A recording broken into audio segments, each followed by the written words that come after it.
Everyone ready? I think so. Okay.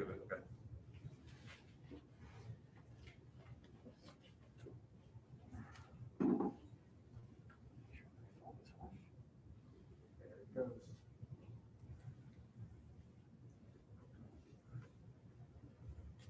All right, welcome everybody. I would like to welcome everybody to the November 16th policy meeting. I believe we do not have any citizen comments for this meeting, but we do have some for the L&T meeting that will be starting at 5:30. Is that correct? So we do have some absences this evening, and the discussions that we are going to be having on policy 2110. I feel it's important that everyone is here and present. So I think it's best that we table the discussion for this agenda item until next month. Do I have any objections with that? When is the meeting next month? I think we can schedule it possibly December 21st, I believe, is the L&T meeting. Can we schedule something for the L&T meeting next month? Will that work for everyone? Okay. So, no objections there, then I guess I get to say I probably have the shortest meeting possible. I am going to be adjourning the November 16th policy meeting. So, thank you all. All right, see you guys Monday. Sit down. We're still live. No, you should just end on the Zoom. We're still live.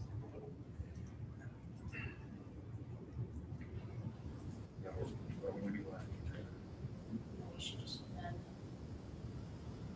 on the Zoom. We're still live. No, you should just end on the Zoom. We're still live. No, you should just end on the Zoom. We're still live.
All right, it is 5:30 on November 16th, 2020, and I'd like to call to order the L&T meeting for St. Charles Community Unit School District 303.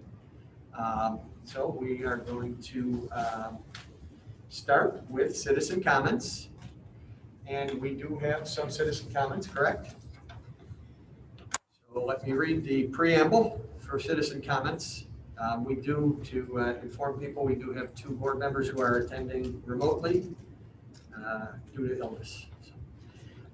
For public comment for school board meetings, the school code provides for a public comment period at the beginning at each board meeting, subject to reasonable constraints. The practice of this board is to limit public comment to 3 minutes per speaker to a total of 30 minutes at the beginning of the meeting. Speakers addressing the board are expected to maintain a reasonable level of civility. Also, personnel matters are sensitive and confidential. Comments regarding individuals should be respectful. Insults and defamatory remarks have no place in this setting. The board will terminate public comment if speakers cannot adhere to these guidelines. Please identify yourself at the beginning of your remarks.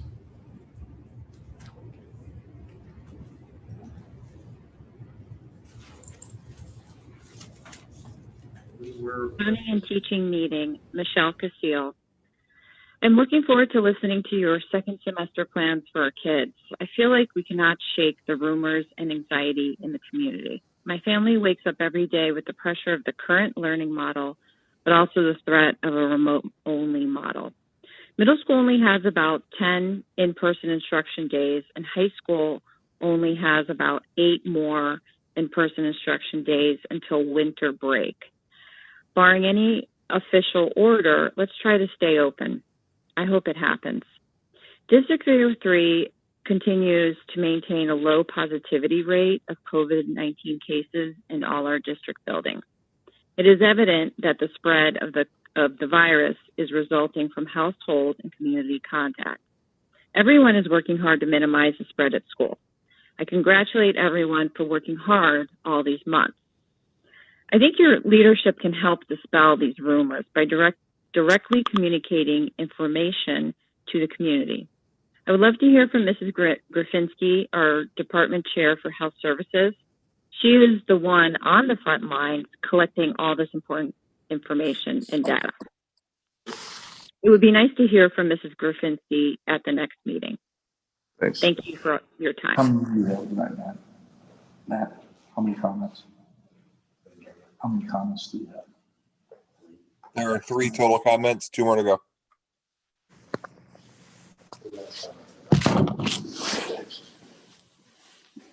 Hello, my name's Josh Westerfield. I'm calling for the board meeting taking place tonight.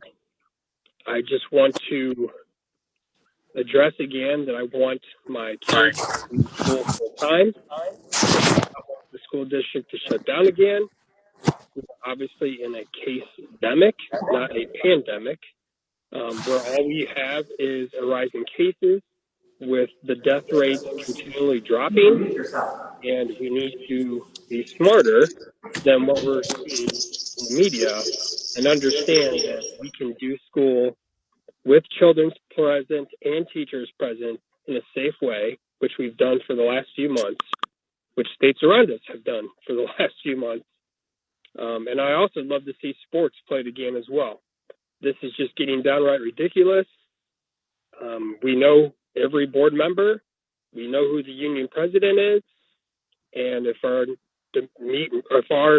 needs are not met, we will make sure that we put people in place to run against the board members and do what we can legally to take care of the union situation.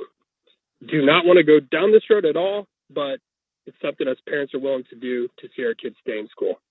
That's where they need to be. Thank you for your time.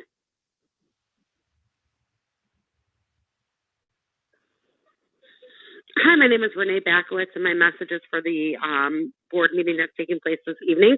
I just wanted to put in some words about how impressed I am and happy with D303 with their in-person learning, as well as their option for families to be remote if they choose to. I feel that D303 has done a really strong job in keeping students safe, making their decision and not wavering from it, not a lot of flip-flopping back and forth like what you see in some of the other school districts. I do think that the adjusted school day is a good thing for the children, and I'm just real happy with how the school district and the schools are keeping the kids safe with the social distancing and the face coverings, and I'm happy with the decision that's being made. Thank you. Bye-bye. That concludes the comments. Okay, then next up, we have the superintendent update. Dr. Pierce. Yes, well, good evening. Just a couple of items, because we are going to talk a little bit more about the hybrid learning and in-person learning models a little bit later in the meeting, but I did want to mention that we are continuing our Deeply Thankful campaign. We do have note cards tonight that are available if any board members would like to take them with them. We have had quite a bit of participation from staff and families who have taken the opportunity to express appreciation to our staff members, particularly during this season. And so I'm really, I'm glad that people are taking advantage of the opportunity. I think that it's an important time to recognize the hard work that's going into all of the different instructional modes that we're providing to students and families. And so we're going to continue that for the rest of the month. And so people have the opportunity to participate either by sending a message via Let's Talk. There's a Deeply Thankful button there, as well as picking up a note card or printing one from the website. There is a template on the website that's available where they can post on social media using the hashtag Deeply Thankful, or they're welcome just to send an email or whatever to a staff member that they have contact. So again, thank you to everyone for participating with that, and we hope to have continued participation through at least the rest of the month, and we'll continue to make the cards available. The next thing I wanted to just briefly mention is that we closed the window on Friday for people to make a selection for second semester in-person versus remote. We have just a little over 10,000 responses so far, and we are hoping to get in touch with anyone who hasn't responded, which is about 1,000 people. This week, we'll be calling them to have them make their final selection. And so, interestingly enough, it's trending in a similar fashion to what we had for first semester. And hopefully we'll have some final numbers for you next week at Business Services after we have a chance to touch base with the people who have yet to respond. So if they haven't responded, we'll be contacting them directly this week. So that concludes the superintendent. Okay, thank you. Next up, we have recognitions. Are there any welcome celebrations? Okay. And so up for first item for discussion, item 5 on the agenda is instructional modes, in-person, hybrid, and remote. Great. So tonight we are going to be sharing with you some information about kind of our current modes of instruction and our movement between the 3 different modalities. But before we get to kind of the details and talking about each level, and Mr. Moore and Mrs. Geyer are here with us to talk about elementary, middle school, and high school. I did want to mention that we did today receive notice from the Kane County Health Department about their recommendation for districts in Kane County to move to an adaptive pause, which would be fully remote learning for a 2-week period beginning on November the 23rd. Their recommendation is really based on the widespread activity that we're having across the community. The statistics that were shared this morning were the positivity rate of 16.7%, 563 cases per 100,000, which, as you know, the target for that is supposed to be 50 or fewer per 100,000. And interestingly enough, within the last week, there were 350 new youth cases, which is not a demographic that they have been seeing as much of an increase in cases initially. The case count in our county was mostly in the 20-year-olds, which is one of the reasons that the first tier of mitigation was structured the way that it was. This morning, the health department reported that they are seeing spread across all age groups, including youth. And that really the group that's not seeing as much are the 70 and older, which if you remember at the beginning of the pandemic, that was one of the age groups that was having significant spread, mostly due to long-term care facilities and what was happening in those environments. So anyway, they're planning on releasing a press release asking all districts to move to this adaptive pause beginning on November the 23rd. That press release is expected to be sent out on Wednesday of this week, but I thought that it was important that you as board members had the opportunity to hear that tonight and also had a chance to talk a little bit about it. I feel like if as a district, that's the direction that we go, that we certainly want to communicate with families as soon as possible so that they can make plans during this time. I would like to also just say, because there are a lot of people that have opinions about whether or not different groups or agencies are being supportive, I want to take an opportunity to say that our health department in King County has been very supportive of us keeping our schools open. I think if you have watched what's happened at other school districts in other counties surrounding us, those health departments have recommended much earlier a remote strategy, and many of those districts have either not opened at all or were only open for a very short time and had to move to remote. I do appreciate Ms. Jeffers and her leadership in giving us as much freedom as flexibility as she has so far. Today was the first time that I have ever heard her say we really need to take a pause. So I just want to mention that because I do feel like she's been very supportive of us keeping our schools open. But she does feel like we're reaching a critical mass in the number of people in the community that are experiencing COVID transmission. So that's kind of where the health department is. I'd be happy to try to answer any questions, or if you want to, Mr. McNally, open it up to discussion about the adaptive pause. Well, I actually would, and I did have a question popped up as you mentioned. Now that the 350 youth cases, is that 350, that's cases of positive testing, but not, have there been any significant health issues for those? Yeah, so this would just be a positivity rate. So the number of cases that have been positive, these statistics usually lag a week. So this would have been from the week that ended on November the 8th. And as a follow-up to that, when they, on the polls that you're on, when they're talking positivity rate, are they confirmed how they're calculating that? It's my understanding that they were initially using just positives, and then that at some point in the last month there was an adjustment made to include presumptive positives based on the new testing that they're doing, and so now they are using presumptive positives and positives as of November the 6th.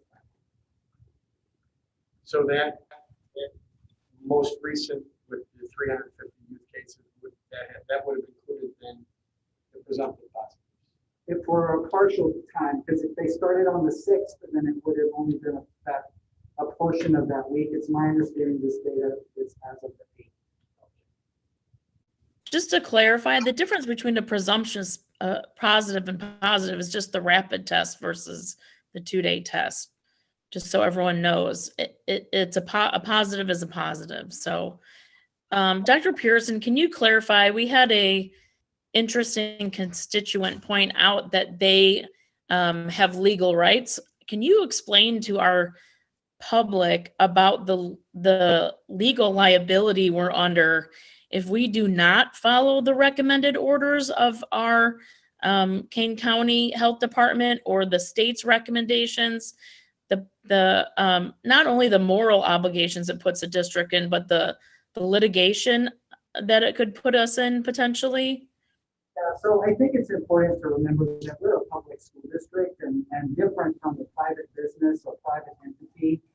We are expected to adhere to the guidelines and the guidance from the Illinois Department of Public Health, the Illinois State Board of Education, and of course our local agencies, which would be the Regional Office of Education, as well as the Kane County Health Department. all of those agencies have regulatory authority over things that happen in our schools.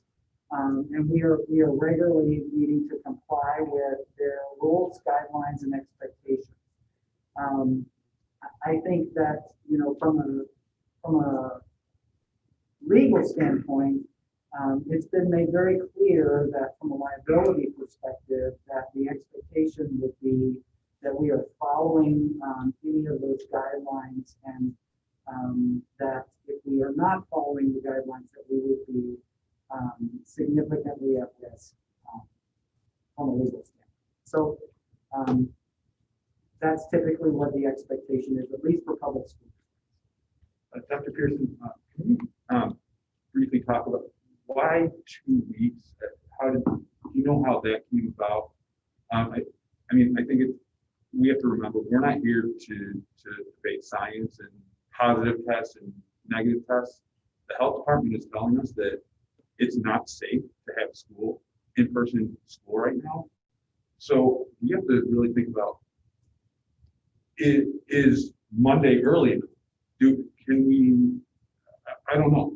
So, or is 2 weeks a time frame that is long enough? That's what we need to be talking about right now. So I was just kind of curious if they talk about why 2 weeks. So I think the reason for 2 weeks is that I think the expected incubation period for COVID is 14 days. We've heard that from the very beginning, and I think that they feel like that's a period of time where if we're going to see a change in the infection rate, that it would start to show up. There was concern expressed this morning about the Thanksgiving holiday break and the fact that people are going to be more mobile and possibly engaging in family gatherings, and whether or not there's enough time between the Thanksgiving holiday and the end of that mitigation, which is the 4th. Mrs. Jeffers did say that she would want to reevaluate it the Monday following the Thanksgiving break just to see if there's been a change. Realistically, I think the way that we're seeing the growth across the community, I would be very surprised if we were able to meet the metrics by that time that they're looking for, see the level of decline by that time. But I also think that she was trying to, again, has been very supportive of us having school open, so she was trying to be as conservative as she could in the recommendation, but still say it's time that we take a pause. What are you hearing from the governors? So unfortunately, we don't get any early information from the governor's office. Typically, we are hearing information about their recommendations at the same time you do, which is a 2:30 press conference every day. He has started doing those every day. I know today the conference focused on the hospitalizations. He had 2 hospital administrators on with him, just talking about that the hospital system is already seeing significant increase in cases, and the concern that they have about not only having sustainable space for patients, but the way that it's impacting staff, that they're not able to staff the hospitals at the level that they had that they would need to respond to the service that's occurring. So I also heard that this morning from the health department. We have in our community in Elgin, I believe the old Sherman Hospital is set up as the possible overflow location. And it's my understanding that they have that ready, but they don't have staff available yet for that location. That's not my area of expertise, but those are the things that are being talked about. Could you talk a little bit about, correct me if I'm wrong, but the students don't have school next week, correct? Correct. We next week, for the first year ever, had scheduled the whole week as a break. And in this case, that's advantageous because that's the first week of the recommended pause. And then the following week, we will be back for 1 week of instruction prior to the current recommended termination. Dr. Pearson, I just want to say that I appreciate what one of our constituents said, that we've been conservative in our approach. I think that we've done a really good job of being moderate. We have we have to be moderate. I think we have friends on both sides of the spectrum in the sense of being extremists of either believing that we should be in school full time or not in school at all. And I think it's important to do our job to be moderates and do what's best for the health and safety of our school and staff. I believe we've done that. At this point now, it's my opinion that we need to listen to what the experts say, what the data shows. And it shows that the numbers have risen above the level at which it was called a pandemic in March. As you were talking with the county, I too sat in a meeting last week, at the end of last week, talking about where the numbers were, 400 and 500% more. And people have criticized that, well, you can take a small number and increase and it's still 500% more. Well, when you're talking about an ER that used to handle 50 patients that now handles 250 patients in a day, that's still an incredible load to handle due to the virus. And it's just not a safe environment for our staff and students to be in. And so I really believe that we need to do what's right for the students and for the staff and their families, for the safety of their health. And so, my opinion is obviously, for moral and legal purposes, we follow the recommendation of the county. I don't know if we want to start discussing being out through Christmas break, but that is a recommendation that I think we should start talking about.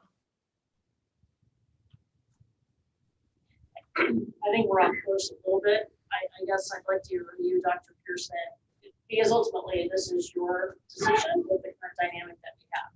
So is your communication that you are following the recommendation of the Kane County Health Department for our district? Yes. At a minimum, we have to follow the recommendation of the Kane County Health Department. Consistently across the county, all districts are planning to comply with this recommendation, and every school district in Kane County, I believe, is talking about their response. Now, I will say there are some districts that preemptively have closed schools because of the surge of cases in their community, or the way that it was impacting their schools. And so I know of at least one other district that has already committed to being closed for the 3 weeks between the Thanksgiving break and the Christmas break.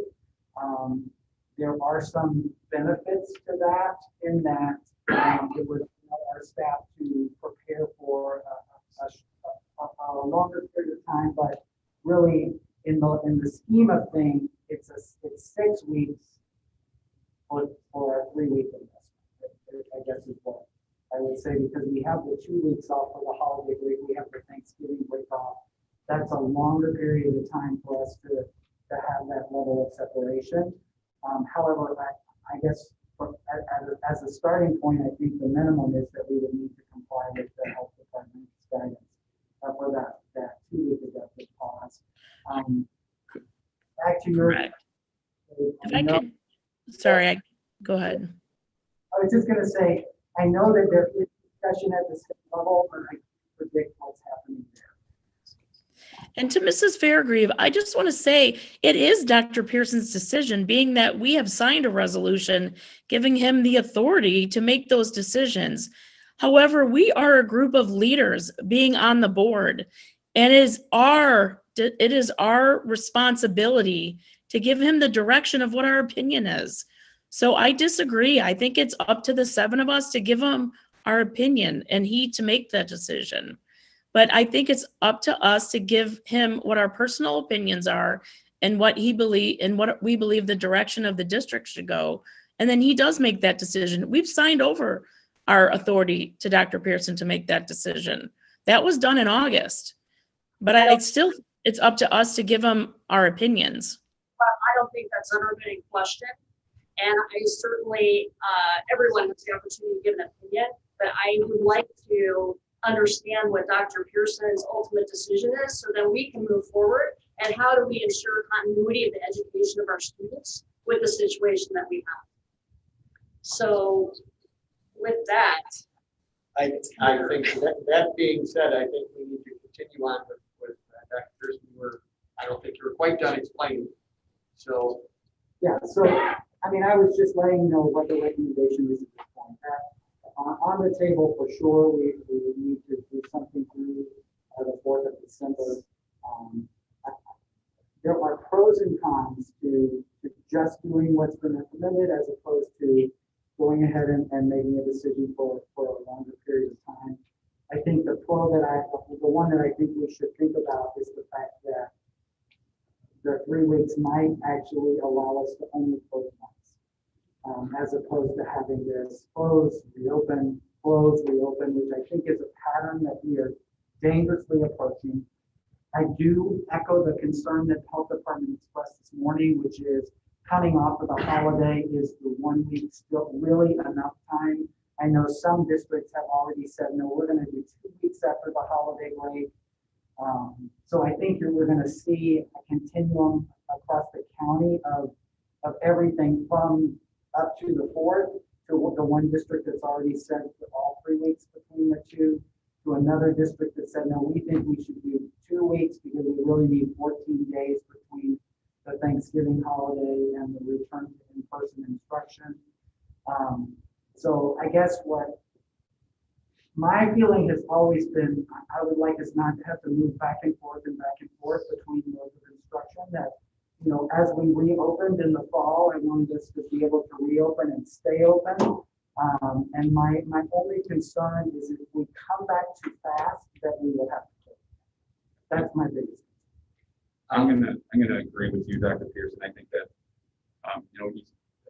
I think it would be best for students, staff, and parents to know right now whether they are going to be, we're going to be full remote until winter break. I think it's a big ask for parents to they're going to be waiting. Okay, what's the health department going to say in 2 weeks? And then if they extend it 1 week, then they wait another week. This way, everyone knows exactly what's going on for a set amount of time. I think continuity of instruction for our staff is really important at this time as well. I think that will provide an opportunity for that to happen. And the opening and closing, I don't think is good for anyone. So I'm strongly in support of a pause until winter break. And I think we're talking an additional 2 weeks, right? Yeah. Yeah, I mean, I would agree with you, Mr. Bryant. I mean, whether I agree with where we are or are not at this point, we kind of put that to the side. So we have what we have been dealt with. And I would agree with you. I think, 2 weeks, it's really negligible in comparison to the benefits of the company. If I can just interrupt, I've gotten a couple of texts from people asking if we can speak up, people in the public, because apparently we're not being picked up as well as we had hoped. So not asking everybody to shout, but if you can just speak up a bit, because we are talking through masks. We did send the game day. Okay, thank you. I'll jump in. So I'll kind of piggyback on to Mike and Heidi too. I think when Dr. Pearson and I talked this morning, my big concern was what we just talked about was Thanksgiving is a week before that, and we're seeing things trickle down. We're seeing people be fatigued and restaurants still open or this or that, or people want to do or not do. People are still gonna have things. So I think, and kids coming home from college as well. I think that's a kind of a missing piece too. And then the other thing that I kind of think this, I think one of my biggest frustrations, and I think whatever side we're on, we can all agree on, last spring, the frustrations that we got from the state every 2 weeks, we literally had to wait on them to tell us what we were doing. So I think instead of waiting on the state and worrying about what they're going to do to us, we're being proactive. So everyone's kind of points. I think we're all kind of have that same philosophy. I just don't want to sit there and wait for them to be like, oh, we'll wait until that Friday. That helps. That hurts the teachers. That hurts the students. They need the continuity, as you said, to know that, hey, this is going to be our learning modality until we come in. And that's our goal. I think we have been successful in what we've done so far. I think kudos to the board, administration, teachers, everyone Because I think, as we've always tried to be, D33 has been a leader for this. And I think that we've set a good example of how to do this, and I think we should continue to do that going forward as well. I agree as well. I'm curious about semester exams, since we worked to get those all done before winter break. Do you see how that, they don't have it? No, oh, that helps that. Okay, thank you. See, I do not know high school. Are we ready to go into remote? I know one fifth grade class has been practicing and working out to make sure that they know how to go remote if we go. Are we ready at the middle school level? Are we ready at the high school level to go back to the remote situation? Yeah, so the high school, of course, has done remote this semester already on a broader scale, and so they are able to do that. That's the level that I hate it for the most, because they've been in person for the shortest amount of time. At the middle school level, we have teachers that have taught in our remote sections, of course, for the entire semester. We learned a lot through that process. You're going to hear tonight that we're going to have to make an adjustment to the remote learning plan for them so that we get the right amount of synchronous instruction. I think there are things that we have learned through doing remote about how to do it well in light of the circumstances, and our teachers have really helped us, learn what's successful and what's not successful, and thinking about the combination of synchronous and asynchronous instruction by each level. I think middle school is the level that has done the least amount with that. We have a lot of elementary teachers that taught fully remote since the beginning of the year, and they put together some resources on professional learning for elementary teachers back on the remote learning planning day, which we had on the 9th of November. We took advantage of that time to let them know what those resources were, and then how to prepare in case we found ourselves in a remote situation. So that was beneficial. There may be a few bumps and hiccups as we make the transition, which there always are, but I think we are better equipped now than we ever have been to have them. Can we talk about, so it's getting in the weeds a little bit, but high school, their schedule shifted when they went to the hybrid. Yes. So are they going to continue with the hybrid schedule, but just doing it remotely, or? That was my understanding. For this 3-week window, we were going to keep what we've been doing at the When you say keep over, you're talking about the schedule. what we're doing right now. Okay, Mr. Moore, remote, some days in. You're going to keep for the high school? Sorry, I'm also having a hard time hearing. Yes. And then have we talked about middle school yet? Well, before we get to that, I want to clarify the point, because I think there's still a little, so when you say continue the high school, you're talking about continue the schedule, but in a fully remote setting? Correct. What we're doing right now in a fully remote. Okay, I just wanted to clarify that so nobody misunderstood what, all right. So, and just, I haven't kind of jumped in on this. As somebody who has gone remote, started remote, and then was going in, but still teaching remotely from my classroom, and has been now removed from the classroom and sent back home to teach remotely, even that is a disruption. Even though the modality is the same, the equipment's different, and those kinds of things make it a little different. So the continuity is important. I still say that I'm tired of looking at 2-inch pictures of my students on a screen. I didn't get into this to look at pictures on a computer screen, but I understand the situation. So there's my 2 cents. Okay. Okay, so just to clarify, you're talking about high school and it's to remain the same, correct? Schedule wise only though, we're not still going to have students going in. Correct. Remote, same schedule. Okay. Dr. Pearson, food would still be available. All of those pieces are in place for Yes. the community over the holidays too. Yeah, so we we would continue our food distribution. We actually, if you remember back in the spring, we had some remote or some satellite locations that we distributed. So we will switch back to all of the locations that we had from last spring. So Thompson Middle School, East High School, North High School, I believe, in Redmond. I think all the high schools and middle schools, plus some elementaries on both ends of the county, as well as some delivery to some apartment complexes. Can you talk us through how we have this handout for second semester, and it has different schedules. I know that I think that's getting to the next agenda item. What is the remote? What is remote learning going to look like at the middle school level over the next few weeks? Yeah, I'm going to actually ask Mr. Moore to come in. He's in an adjacent room, so he'll come in and he can talk about both the middle school and the high school schedule. They worked out those details, so I'd be happy to have him talk about that. Middle school for the next, till the end of this semester. Correct. Yeah, Okay. and then we're also going to talk about what middle school is going to look like for next semester too in a minute. But Mr. Moore is going to come in and do it. Dr. Pearson, is there anything else technologically that we have to prepare for the entire district to go?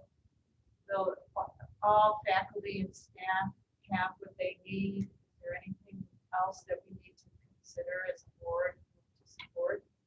Yeah, so the only thing that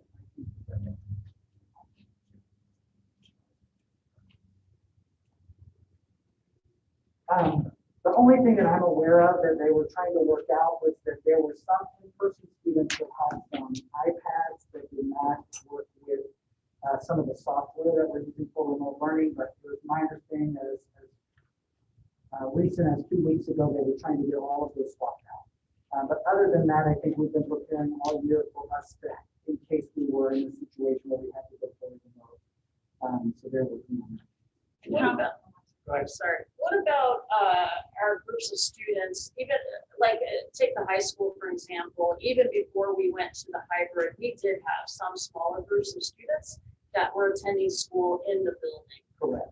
Because of certain needs that they have. So do we have plans in place, whether it's at the high school, middle school, elementary, to address those students? Because they still won't be in the building.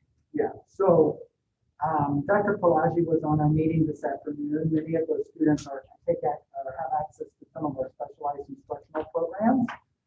The health department has asked us to pause every program for that first week through the fall. If we decide to close for 2 more weeks, we would like to have the flexibility based on the programming needs of those programs to possibly work with some of those smaller groups of students if they need that support, as long as we're allowed to do so. If they change the guidance in a way back to what we had last spring, which is a total shutdown, then we'll have to do that. But with all of the districts this morning on the call, she asked if we could, at least for that first 2-week pause everything. And then if we have special programs that we wanted to bring back to have that conversation on a program by program basis for the fall. Are we prepared if we're not able to bring any? We are prepared, yes. Okay, better prepared than what we were in the Yes. spring. Oh, yeah, well, in the spring, we had to do it overnight. Yeah. So, absolutely. And many of them have remote plans as a part of their individual learning plan based on the amount of instruction that we're able to provide in that. Okay. So even teaching assistants could come back and did that. How do we do bus drivers and teaching assistants during that kind of that close? Yeah, I'm going to let Mr. Moore talk a little bit about that piece because he's been working with that. So let's start with bus drivers. Obviously, that's a group that can't work from home. Can't drive the kids at home. So unless there are individual students who need to be driven, they would just be on as they were in the spring. For teaching assistants, much of that work, although it's not the same as the work they do in person, can be done remotely. We have TAs now who are serving remote sections at all grade levels. So there is work that can be done that way. Whether they work on site or at home is an open question depending on the position, but they can still connect to the classes that they serve under the direction of the teacher, which is how they always work. And they have technology to do that. Most.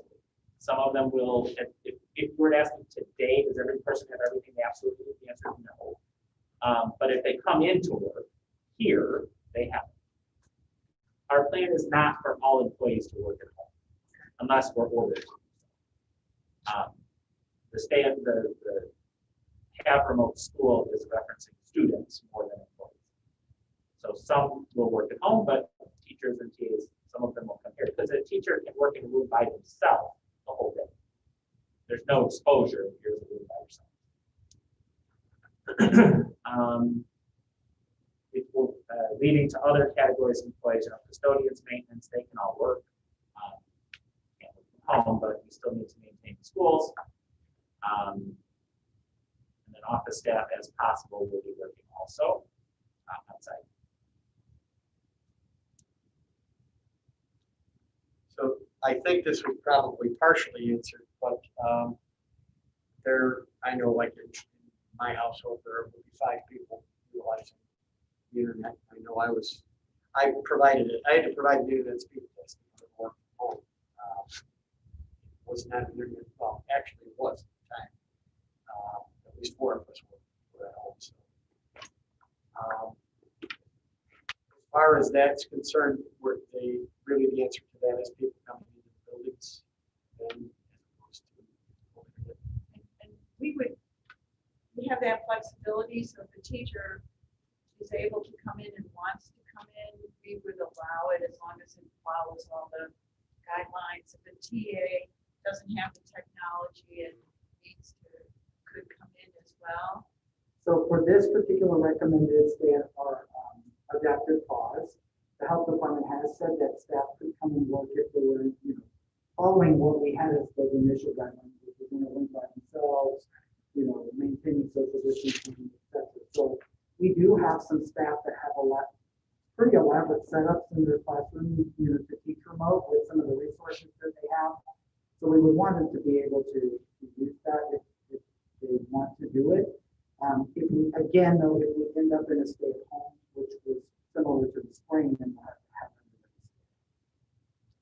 So, I guess, just a little clarification, the staff are going to need to come into the buildings, or are they going to be, if they can work from home and staff work from home, say they got a teacher? Because I know, elementary school teachers, they have their own space, but not every high school teacher has their own space. We're asking our 12-month employees to come into work, so anybody that works year-round. So that's going to be mostly administrators and administrative assistants for those schools. We've told building principals that if we find ourselves in this situation, that they can work with other employees to figure out, first of all, can the work that they do be done from home? And if it can be, to allow them to do so if that's something that they need to do. We've also talked about the fact that we want to give the teachers the flexibility to work from the building or from home as long as we're able to do so. It would not be a requirement, but it would be available to them. For the reason that I mentioned, some of our staff have, elaborate setups in the buildings, or if you take some of our CPE courses, for example, they have quite a bit of equipment that they have access to in the classroom that they may want to use for demonstrations or modeling, and they can do that more easily from the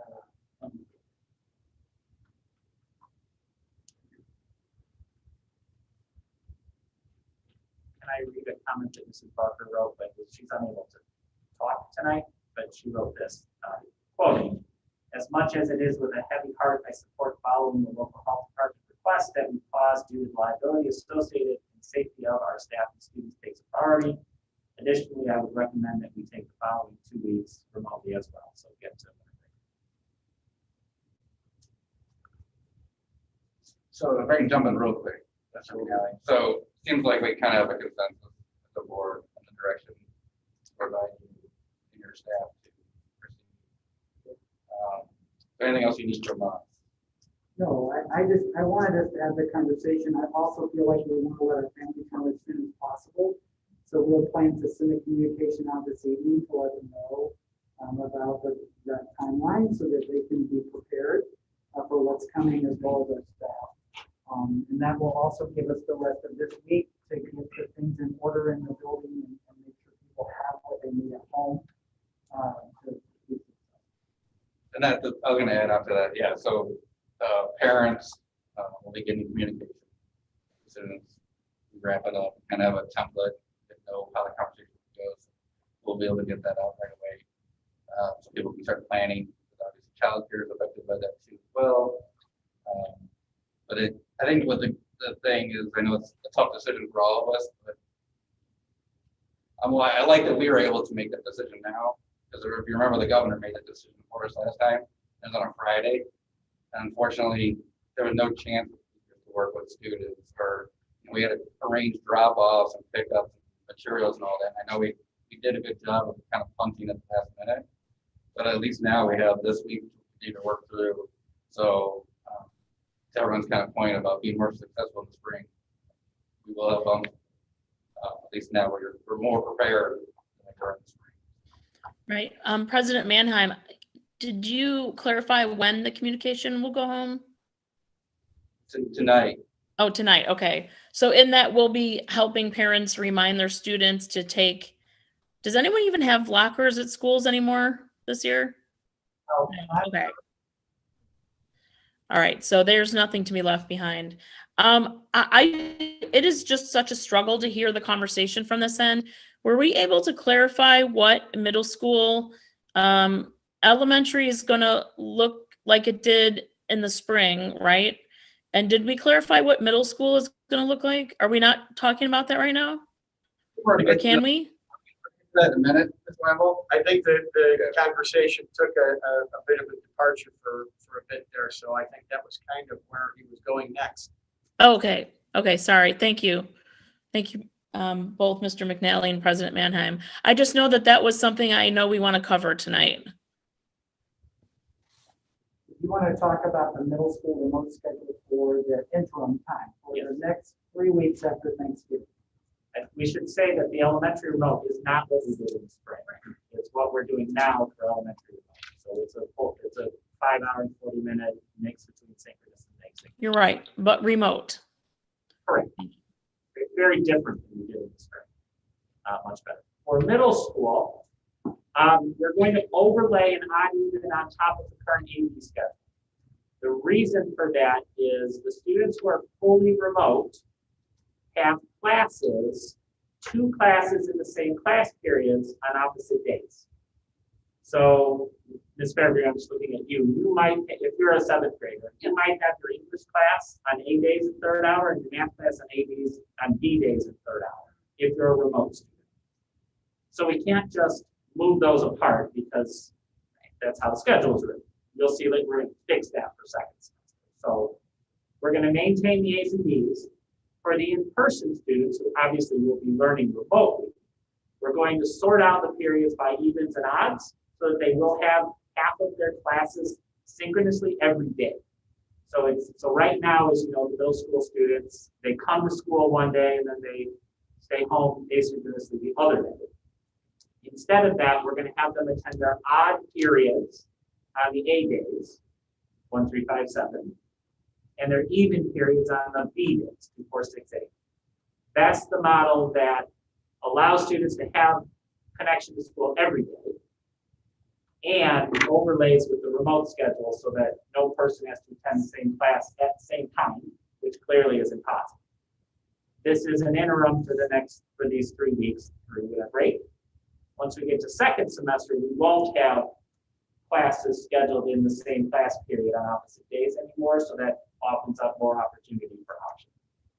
So to clarify on that, that's going to be like essentially Monday odd, Tuesday even, and we continue that through the end of the week and then continue the pattern the following week. Right, so the AD schedule we've already established just keeps going. Right.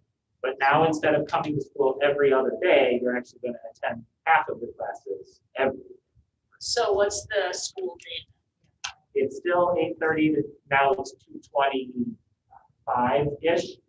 So we shortened the periods a little bit because of online class and to allow the teachers to have collaborative time or office hour time during the week, just like high school does.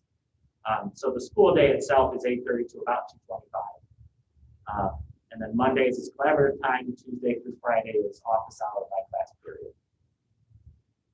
Now, what does that mean? Mondays collapse that. I understand it from a teacher standpoint, but for a student, what does Monday look like?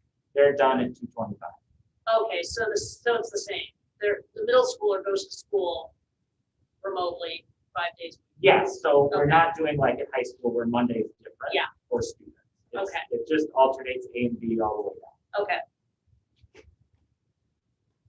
I think the other advantage to that schedule is that it allows a combination of synchronous and asynchronous time for students, so they're not just on Zoom for 4 hours.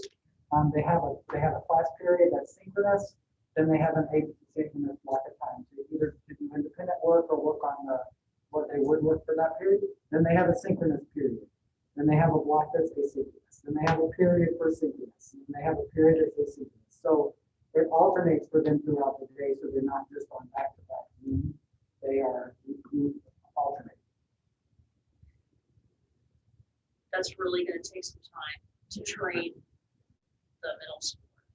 Yeah, so it takes some time to train the adults. Right, right. It's just, we're gonna write it out by day, so on this particular date, here's what you do. Yeah. And Mr. Leversky, as soon as we had our meeting session, so I'm gonna make a video of that to send to the families to show how to understand. So we'll, by the end of the week, we'll have it. Well. So with lunch periods, I guess if they're going to their odd classes on, say, Monday, are they eating lunch then, you know, if they have, or even periods, if they have fourth period lunch, are they eating lunch at, 9, I don't know, that good time. Would that work out with lunch? Yeah, it works fine. So getting out at 2:25, we've only shortened the period slightly, so that like lunch is still in a reasonable lunchtime. Okay. On both, and that would work on having it both days, because. Yeah, because if your lunch hour is 4th hour, on the odd day, we're gonna have asynchronous lunch, whatever that means. And then on the even day, we have synchronous lunch, but we're still not gonna, you're not gonna get class. Okay. So both days, 4th hour, you're just off. Hi there, a couple questions. So are they getting out, did you say they're getting out at 2:25 every day or just one day a week? For this 3-week period, it's every day. Every day, okay. So there'll be some PLC time, it sounds like. PLC on Monday, and then Tuesday through Friday, we have the office hour concept, just like high school has. Okay, that's what I was gonna ask, if teachers have office hours during their asynchronous time, or It'll be in that after school. then after school, okay.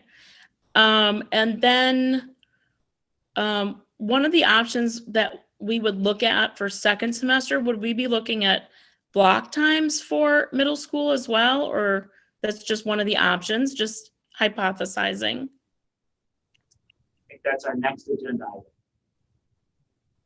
That's, I'm sorry? I'm getting feedback too that nobody can really hear Okay. us, so I don't know what we can do to correct that. Well, we can hear Carolyn so well, because she has her own individual speaker, but since we're in a large room, it's very difficult for us without us. That's okay. So that's just a possibility. Yes, no? We're talking, it's not on the next agenda item, correct? Okay, next agenda item. Thank you. We're trying to figure out if there's a better way that we can present our committee meeting so people can hear us. So we're all looking at each other, hoping that somebody has a solution. We could do a set up a discussion. Can we pass a mic? Oh, that's a good idea. We pass a handheld mic? I don't know the setup. Why don't we try that? Yeah, I'll look.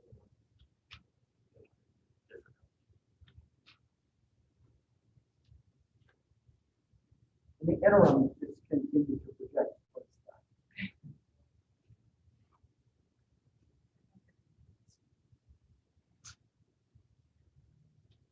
Any other questions about the different levels for the interim time? the 3 weeks before spring, before the winter break, we're gonna do the best we can to make the current schedules work in a remote framework. However, for second semester, which is what we also want to talk about tonight, we have some changes that we'd like to make as we have hybrid return and in-person learning return, hopefully in January at the beginning of the second semester. And so what we want to do is share with you kind of some of the thinking around our return in January and some of the improvements that we hope to make to the schedule, at least as we first come back. And then, of course, there would be opportunities to grow that beyond just our first return. So, Dr. Pearson, yes. Before we get into next semester, can we get some clarification on the elementary schedule? Just kind of quickly go through what that will look like for the next 3 weeks. Yes, Mrs. Geyer is joining us from the other room, so she's headed in here right now. And so once she gets here, I will have her talk about it. So Okay. That's a good question. Thank you. Let's just take about a 1-minute break while she transitions.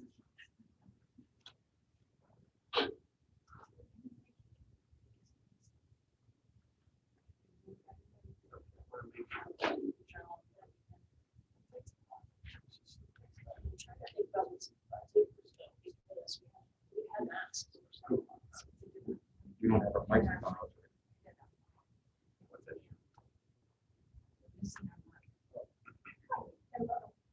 We could stop using the owl, each be on Zoom, like you said. But we have to be really good about moving and how to talk. Meeting where you're not actually talking, because it's going to pick up everybody else. Okay, Ms. Geyer, could you talk a little bit about what the remote schedule will look like for elementary students during the 3 weeks between Thanksgiving and winter break? Sure, it'll look just the same as it does currently for our remote students. So every teacher has done their own schedule, but in their schedule, in the from 8 until 1:40, there is time set aside for literacy, math, science. Everyone has one special every day, and then there's a 40 minutes for lunch and a break. And so with that time, let's say we have planned anywhere from 90 to 120 minutes for literacy. During that time, there could be a whole group instruction, a mini lesson, a small group, and then they can be sent out to small groups. Some may be working asynchronous while the teacher's meeting with small groups. The same is true for math. Even with math, it could be that they send out a Zoom lesson, which is a video that they watch, and then the teacher brings in small groups. So it's really, what we asked the teachers to do this last after November 9th remote learning day is to take your current schedule and practice when you might do a Zoom, a synchronous, and when you might have it be asynchronous, so that the children could see it's really no different when we are at home than when we are at school. We'll follow that same schedule. The one thing that I think parents of our remote only students discovered earlier this year, that not everyone's lunchtime is at the same time in a family. And that has to be because of specials. We had to, schedule them throughout the day. So we couldn't always put everyone having their lunchtime at the same time. And then for orchestra and band, they will go ahead and have to do their schedules a little bit different going out. And because it's harder to put 5 or 6 in a Zoom lesson, they may have to make them a little bit smaller. So they've been really good about working with remote only students after the school day so they could fit in their small groups. So they'll continue to work on that this week, getting ready. And then we have all the technology in place for the in-person students ready to go. There's not any issues there. They have been using it since day one. Okay. So they have been practicing, they have been using it in different ways.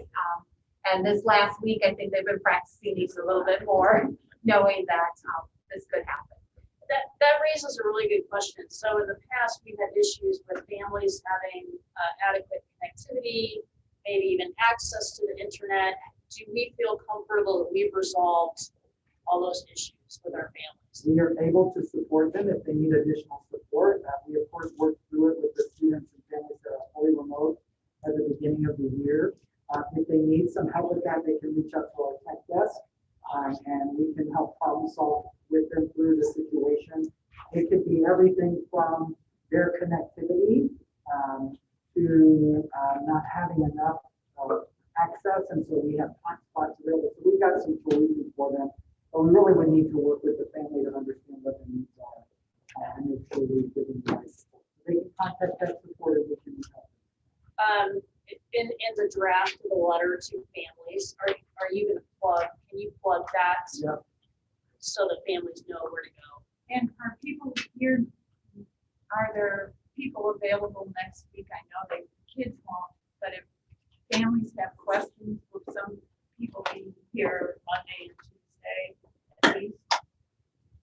So the district is open Monday, Tuesday, and Wednesday next week. So it's just a matter of making sure that we have people at the help desk, so I can check with the technology staff to make sure that they're ready.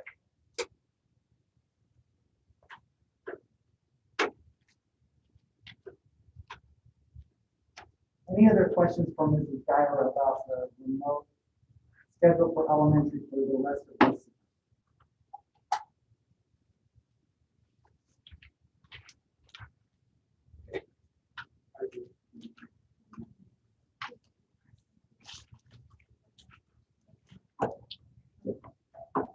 We have, if anybody would like, we have thinner masks here.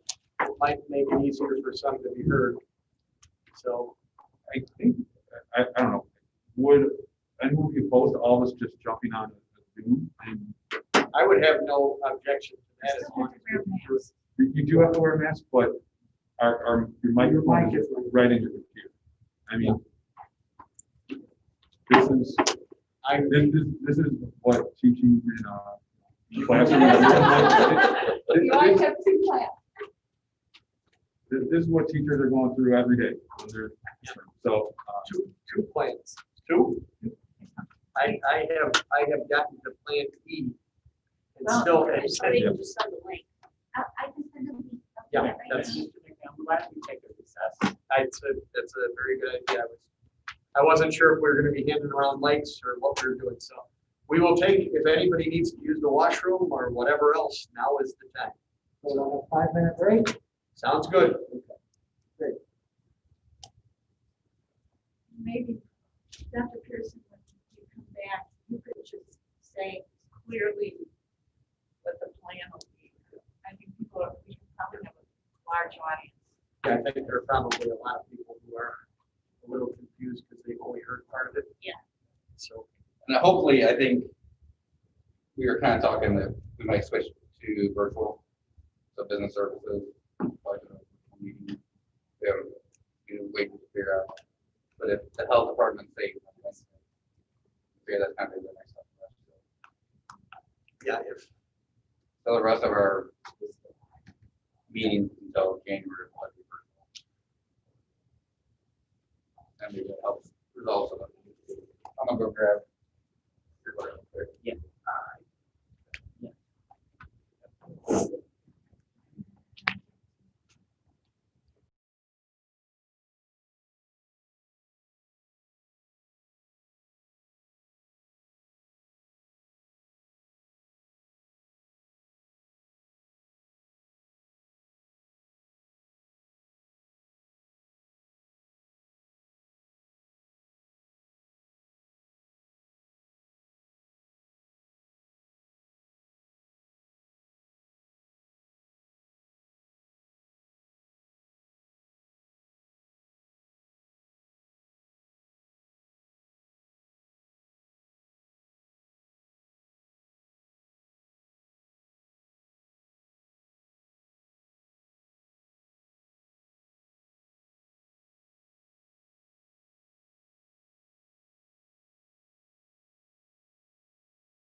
Testing.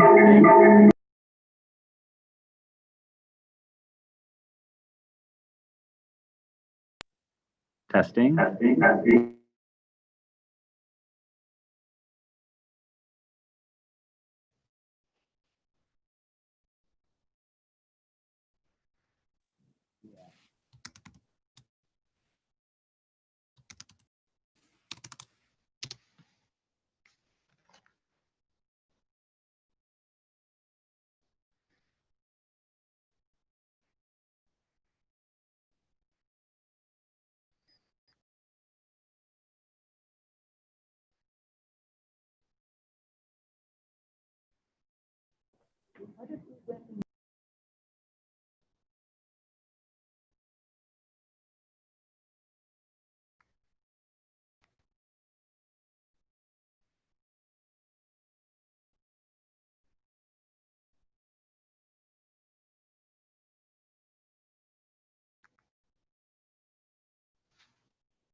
Okay, so I just saw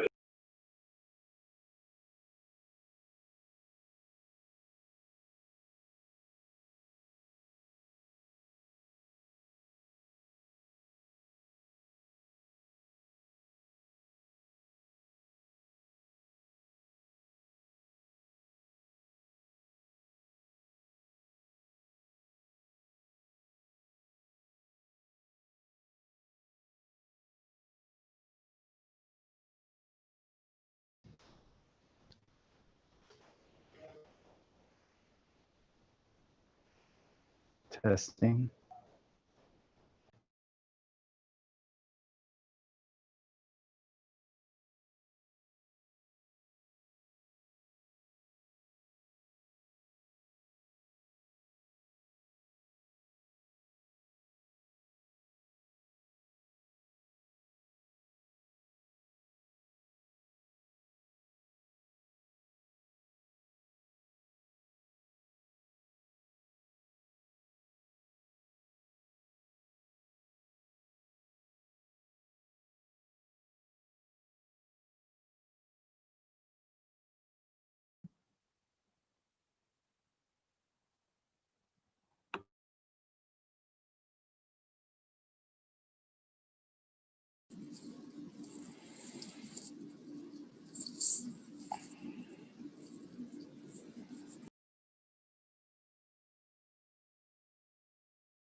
Are we all in separate rooms now?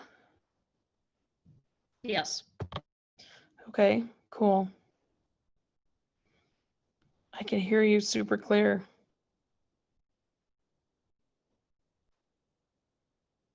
What we've done is move to Zoom for everyone.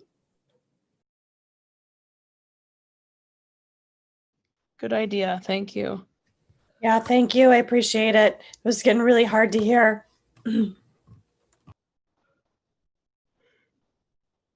I'd like to claim credit for it, but I had no idea what to do.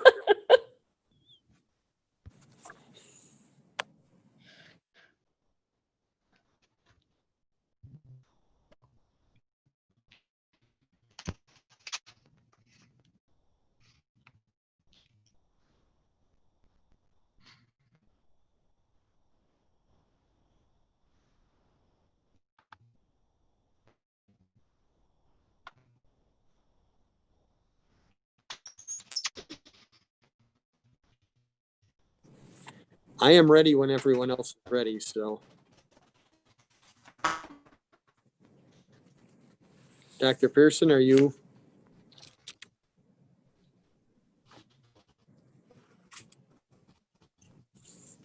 Yes, I'm ready when you are.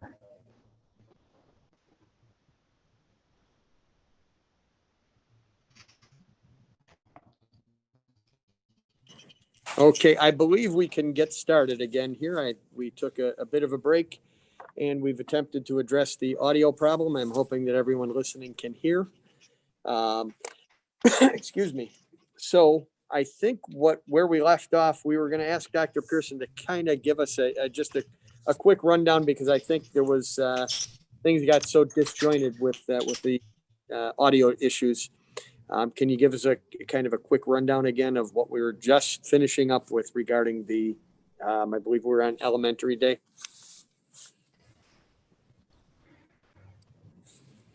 Yes, I'm going to let Ms. Geyer speak to that. Okay, good evening, everyone. In front of you, you will see the update for second semester student schedules. And for our board members who are at home, Mrs. Marzan did email that to you. So I'm going to begin with early childhood to 5th grade.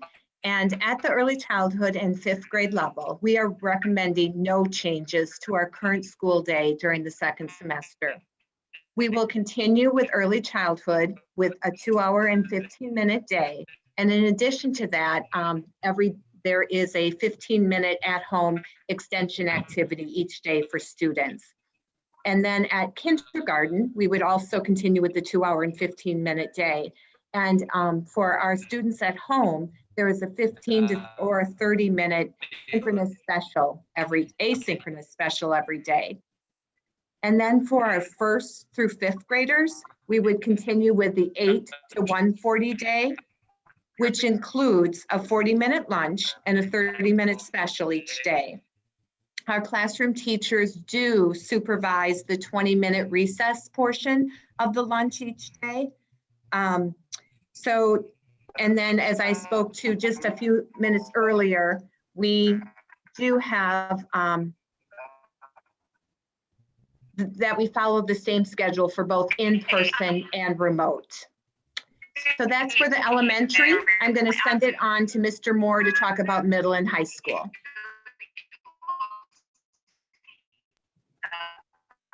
Yes, thank you. It seems like somebody's causing some feedback. So if you haven't muted yourself, please do that if you're not talking. All right, so second semester. For middle school, we are looking to keep the same school day that we have now. So it's the 8-period day, 8:30 to 3:30 on the AB hybrid. We are proposing one small change, and that's to add a dismissal at 2:42 on Mondays to allow for teacher collaborative time, because right now, the middle school is the level that doesn't have that opportunity. At high school, we maintain what we've been doing, where we have a block schedule. On Mondays, it's assuming a 5-day week. On Mondays, it's a full remote 8-period day, and then Tuesday, Thursday are odd periods on the block, Wednesday, Friday, even periods on the block. The A students come on Tuesdays and Wednesdays, and the B students come on Thursdays and Fridays.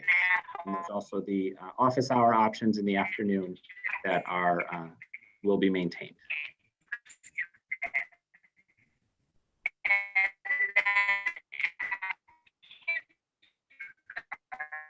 It sounds like. Ask questions. Yeah.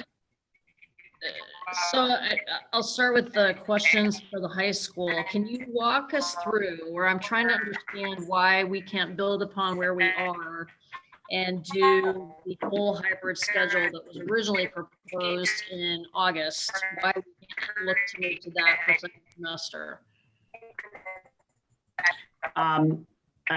The largest challenge with that is really one of the major reasons we chose this schedule is that adding in the lunch is that we don't have locations in the building that we can feed as many students at a time as we have to and still maintain the 50 or fewer in a room. Obviously, if we're on mitigation like we are now, the number's less than 50, but we'll go with 50. There's simply not enough large locations that outside the cafeteria that aren't being used for something else. So how are we doing that at the middle school? They have less than half as, about half as many students who attend each day because the size of the middle school is not quite half the high school, but call it 60% of a high school, 60 to 65. They're using the cafeteria and hallways at Thompson and Redling. It's a number of students question. The amount of time that we spread lunch over is about the same at both levels. There's a little more time for lunch at high school, but not a lot. But the number of people is much larger.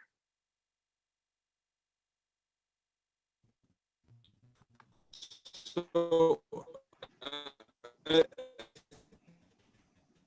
I believe that's Mr. Bryant looking to ask a question. Brought up to me at middle school level.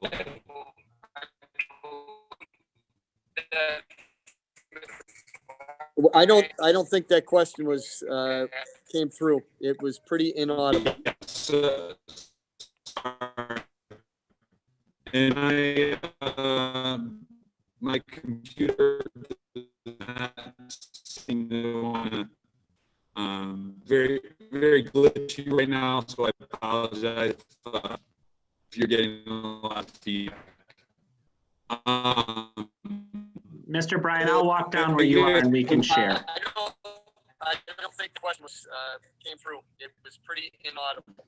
Okay, I'll do locations and I'll come back.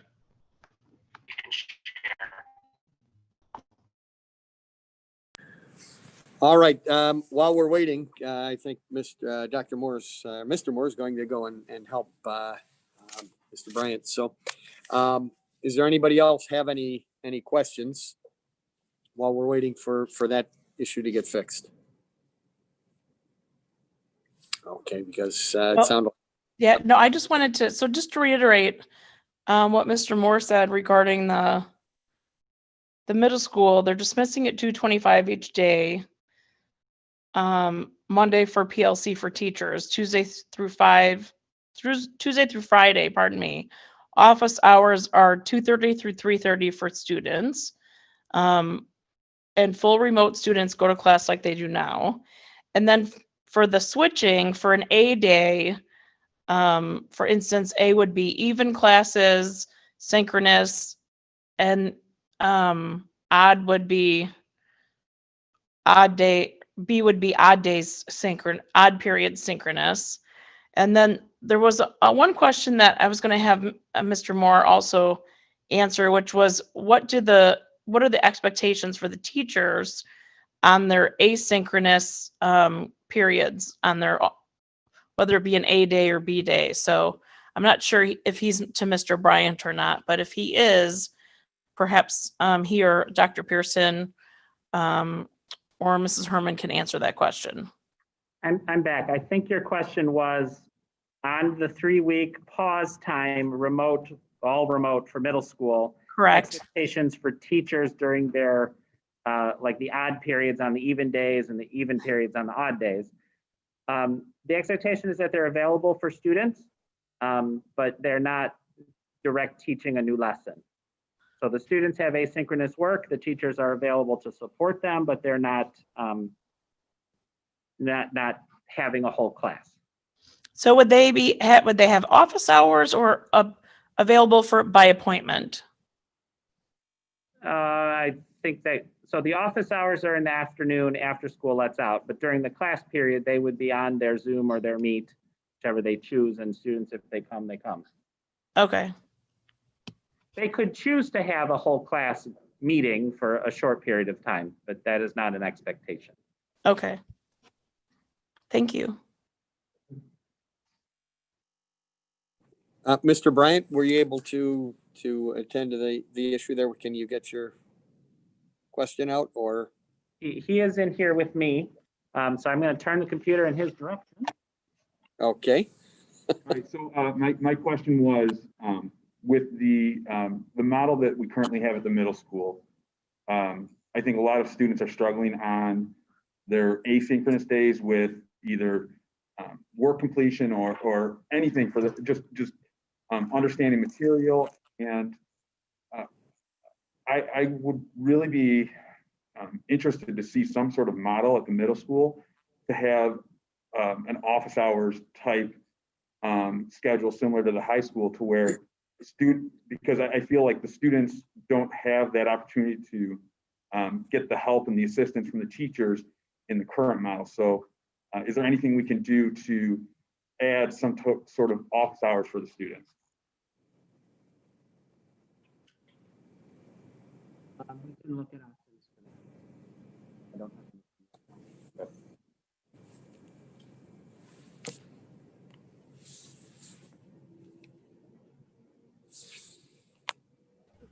Okay. So I can answer that question if Mr. Moore is not really available. Yeah, so we do have office hours built into the afternoon for the middle school schedule. It's a 1 hour time block, as well as if it's during their asynchronous day, teachers might be available to work with small groups or to answer questions during the asynchronous time.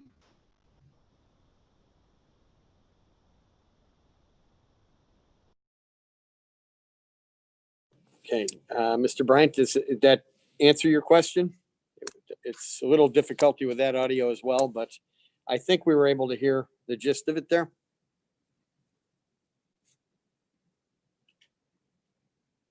Okay. Sorry, I'm going to jump in again. Okay, can we? For next semester, not the 3-week window here until the winter break. I was looking at we're talking about schedule changes for next semester, and I think that's an important part of this, where again those students really can benefit from that one-on-one interaction with the teachers at the middle school. And I don't think that the current model really offers that for the students, and many students are getting I think they're getting left behind on these asynchronous days.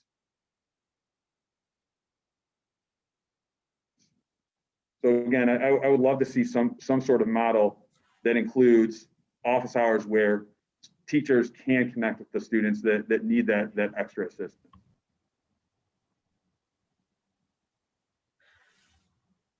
This is Dr. Herman.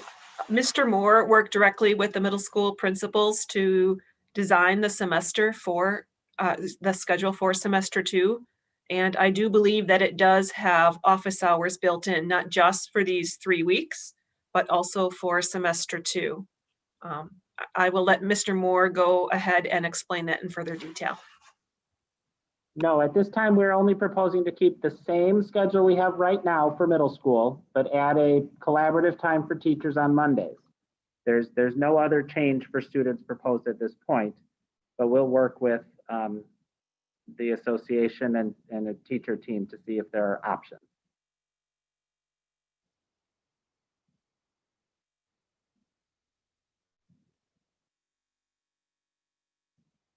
Mr. Bryant gives a okay thumbs up. Okay. All right. Are there any other questions? I'm sure there are 1,000 more questions, but are there any other questions for this discussion? Mr. Bryant, are you? I think I understood you gave an enthusiastic thumbs up. So, It wasn't real enthusiastic, but I gave the thumbs up. I'm okay with that. At this time, you know, I feel like I missed a little bit of the discussion, but I think I heard enough to. I'm pretty good right now. I guess, Mr. McNally, I would just make one last comment related to the high school. And I would challenge us to really think about, have we looked creatively at how we can get back to more instructional time at the high school and somehow accommodate lunch? And have we exhausted every room, hallways in the school? Have we even looked at having an open campus for the lunch for maybe the upperclassmen? And I don't know, I'm throwing out different ideas. But teachers are even telling students at the high school level that they are behind in the curriculum. And I would just ask us to take a look at that and to really make the high school education a priority and figure out the lunch.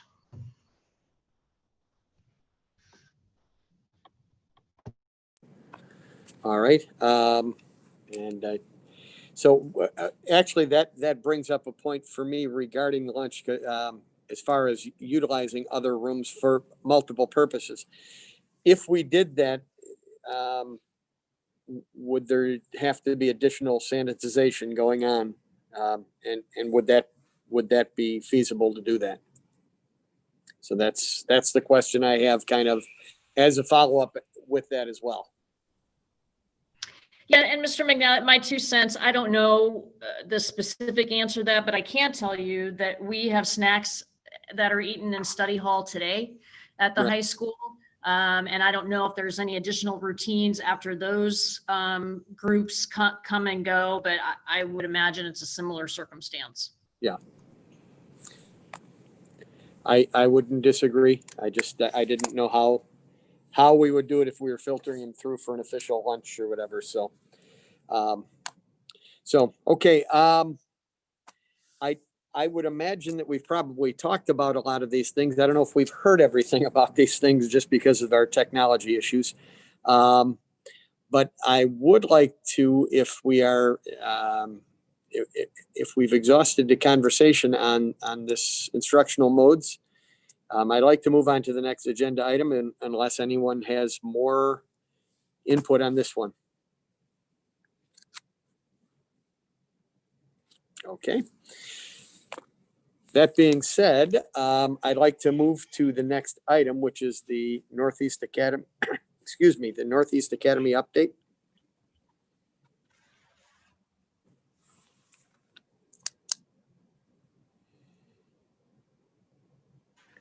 It looks like we're going there. Hello. The purpose of this agenda item is to provide the school board with an update on the status of Northeast Academy and to recommend a new name aligned with its refined mission. In October 2019, the D303 school board approved the concept, staffing, and location for an additional high school program, Northeast Academy, to meet the needs of diverse learners in our school district. Since that time, we have hired the principal director of the program, Ms. Sharon Stanley, and assembled 3 planning team structures to bring this concept to reality. First, we have the design team, which meets weekly, comprised of myself, the CAO, Sharon, the Northeast Academy director, Melissa Byrne, the College and Career Readiness Director, and Aubrey Schuett, the Associate Director of Instructional Interventions.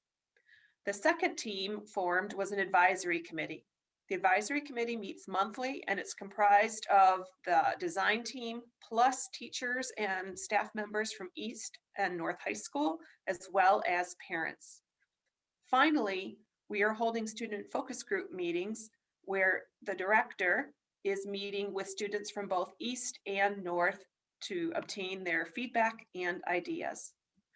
A misconception that some people may have about this new program is that it targets a specific type of student, as Northeast Academy previously delivered credit recovery courses to students in the evening.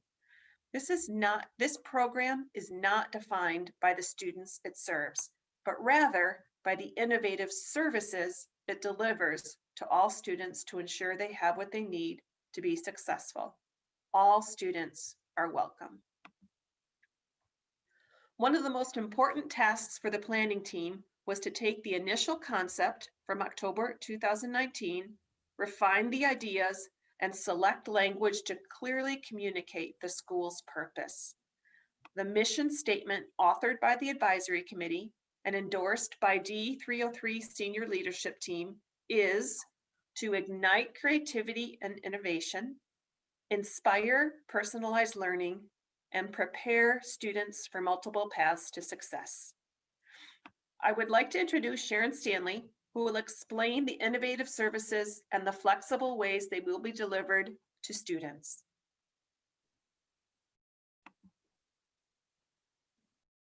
What will make our program unique?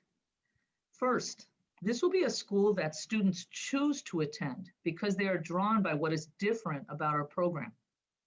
Students may choose it because they feel overwhelmed by the size of the comprehensive high schools, where 2,000 or more students attend, and would be more comfortable and find a place to belong in a small learning community of 200 or fewer students. They may need a flexible schedule with a later start or earlier end to their day. They may be excited by the idea of project-based learning, doing authentic projects with opportunities to delve deeper into subjects of personal interest. Courses at the Academy will be interdisciplinary, with learning occurring across curricular areas, and competency-based, where students will earn credit for demonstrating mastery of learning standards or competencies. Each course will afford students opportunities to practice and demonstrate employability skills, such as problem solving, self-management, and leadership, and many courses will offer opportunities to earn industry credentials, especially our courses in the engineering, manufacturing, and culinary labs.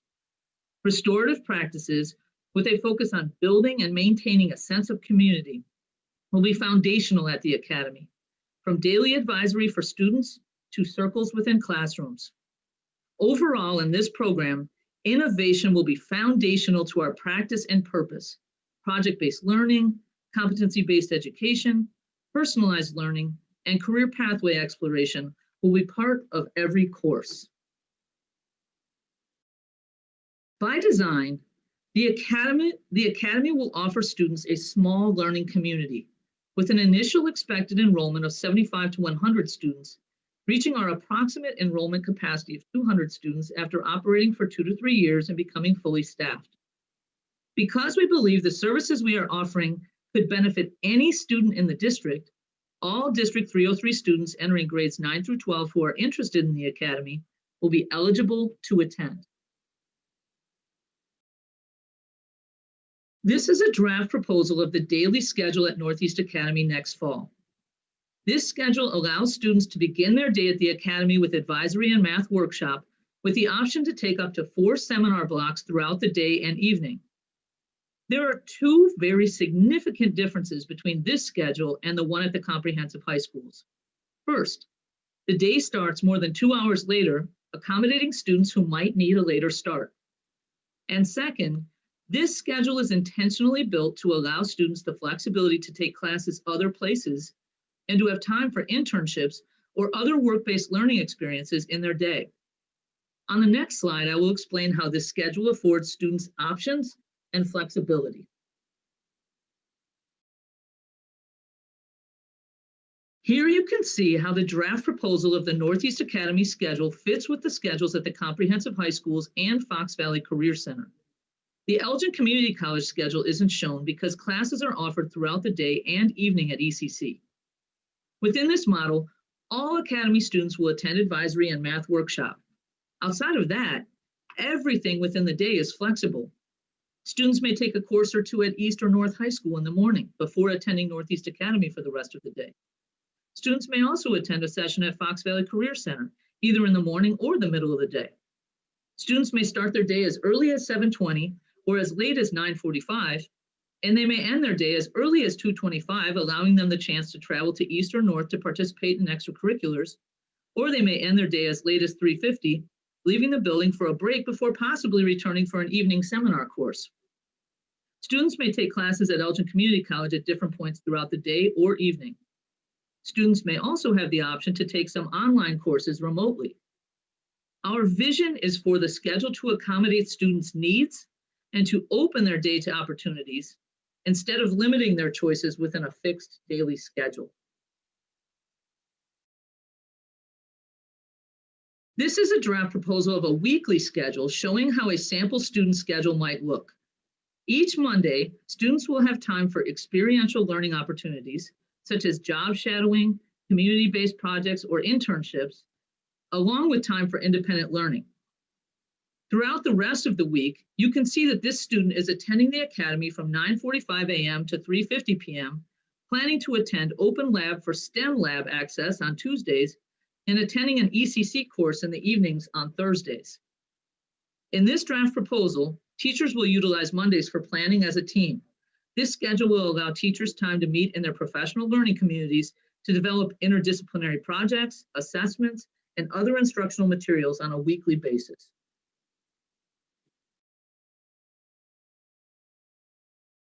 This draft proposal shows what a sample student schedule might look like throughout the academic year.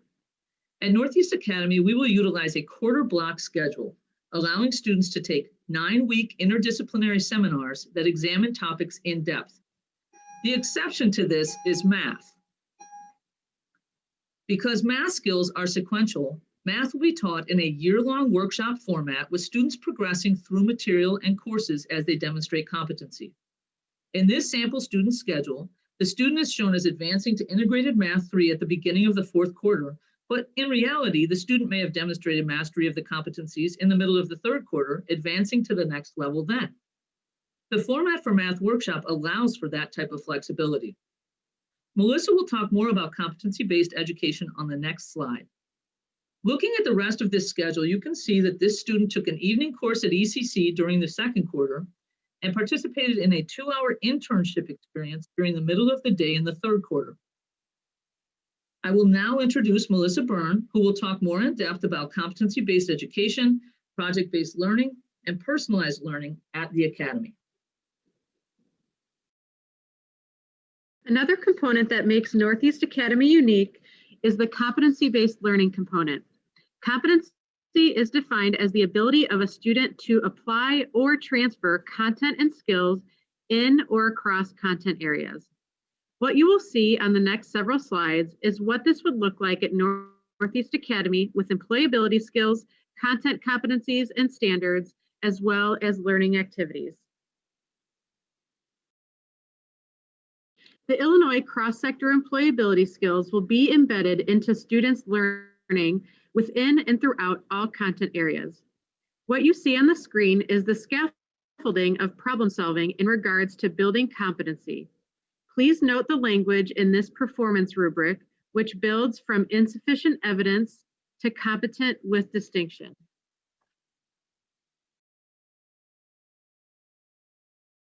Also embedded into the learning experiences are content competencies, which are aligned to our board-approved standards. The example you see on the screen is writing arguments, which is aligned to the Common Core writing standards, specifically text types and purposes. Now we will walk through an example of an interdisciplinary seminar that demonstrates the embedding of these competencies. What you see on the screen is a sample course description of a physics-based sample interdisciplinary seminar that shows the authentic and competency-based nature of the seminar.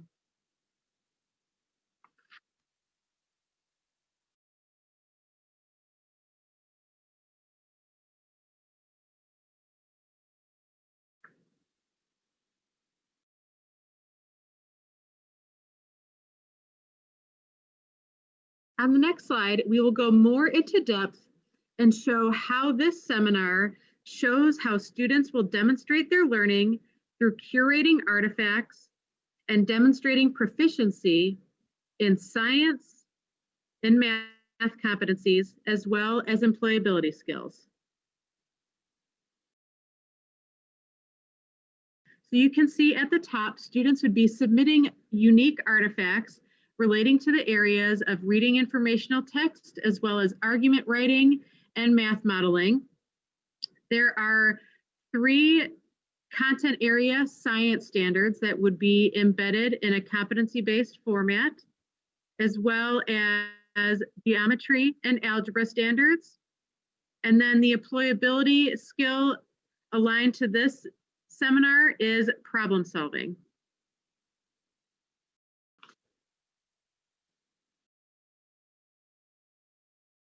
We have utilized many resources in our planning. However, 2 that we would like to highlight are the P20 network, as well as the Mastery Transcript Consortium. The P20 network collaborates to improve educational attainment from cradle to career through action in support of the Illinois P20 Council's goal to increase the proportion of adults in Illinois with high quality degrees and credentials to 60% by 2025. The Mastery Transcript Consortium is a growing network of public and private schools who are introducing a digital high school transcript that opens up opportunity for each and every student from all backgrounds, locations, and types of schools to have their unique strengths, abilities, interests, and histories fostered, understood, and celebrated. Now, Ms. Schuett will discuss our recommendation for a new name that fits our mission. Keeping in mind the mission to ignite creativity and innovation, inspire personalized learning, and prepare students for multiple paths to success, our recommendation for the new name is Compass Academy. This name is fitting for many reasons. A compass, by design, helps a person navigate their direction, guiding them in the same way we hope to support students through their educational pathway. This name is consistent with the theme of our high school, our district high schools, building a connection between Compass Academy and St. Charles East and St. Charles North High Schools. A compass helps a person lead others, which embodies a characteristic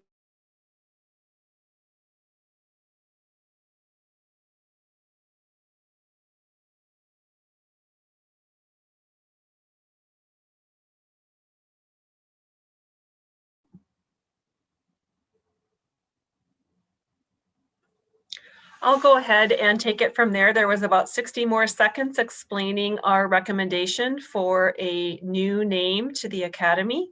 And I want to thank everyone who participated on the advisory committee and my colleagues on the design committee in bringing forward this very wonderful summary of where we are to date in our planning.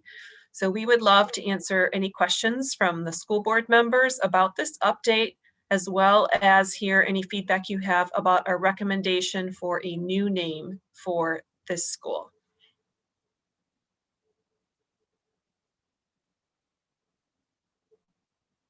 Anyone have any thoughts that they'd like to offer, or questions they have about the academy? If possible, can you hear me okay? I can hear you. Okay. Very nice presentation, and it is nice to meet Ms. Stanley. Thank you for joining us. I'm excited about the potential of this academy. The name is fine. I don't have any questions about that. And I just have a few questions. Will a student be able to be at the academy, and then if they want to go back and be in the comprehensive high school, can they go back and forth semester or by year, or once they've made the decision to be in the academy, they're there for the 4 years?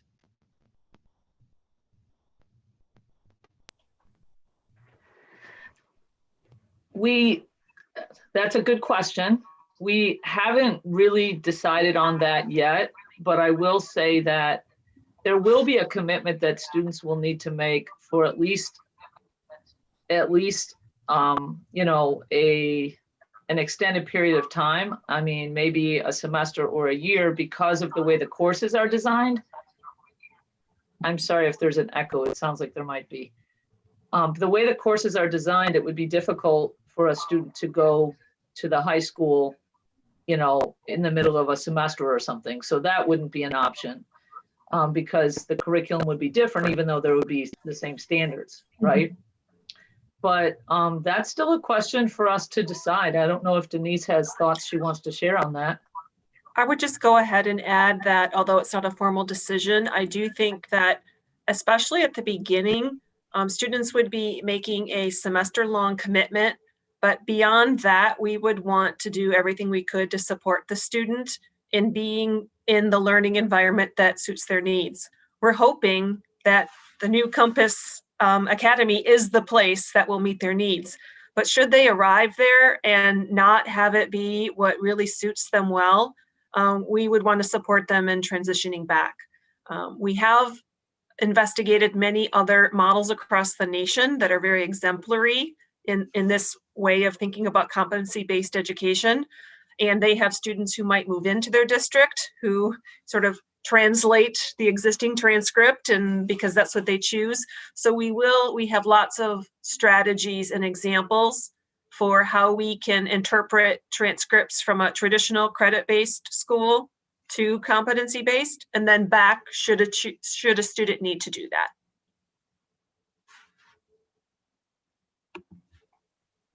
Mr. McKay, you're muted.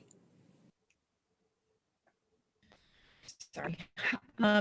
Is it possible then that a student could go for all 4 years in the Compass Academy and still be accepted, for instance, at the U of I or Madison or a small private college as well?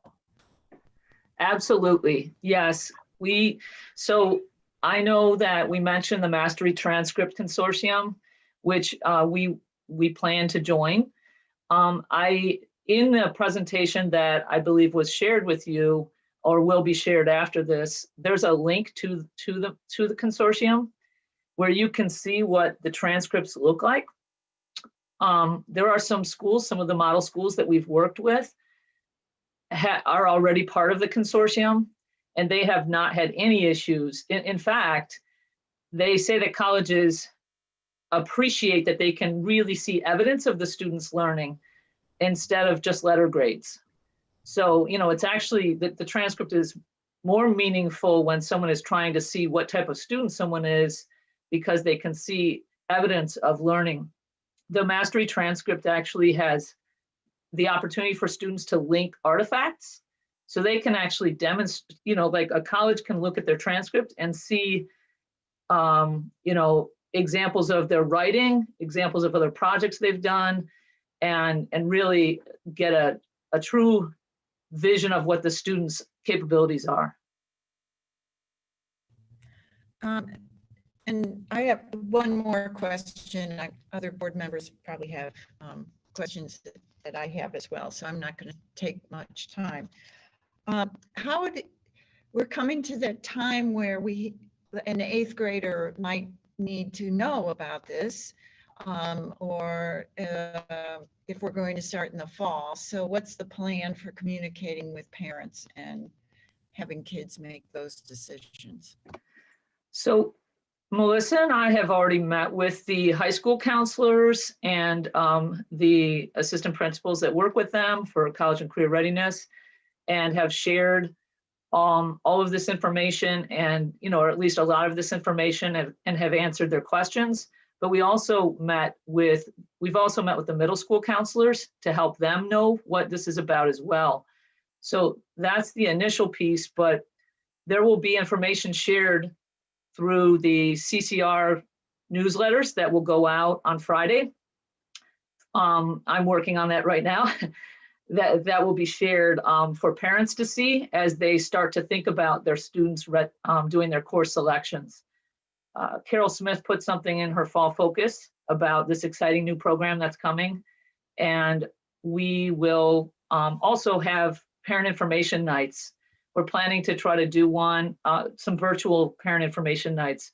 And we're planning to do at least 2 of those, possibly 3, to try to help parents to be able to hear the information and also ask questions before they commit to the course selection that their students have made. That's great. I think for it to be successful, at least in my head, you do want to have it open to all students.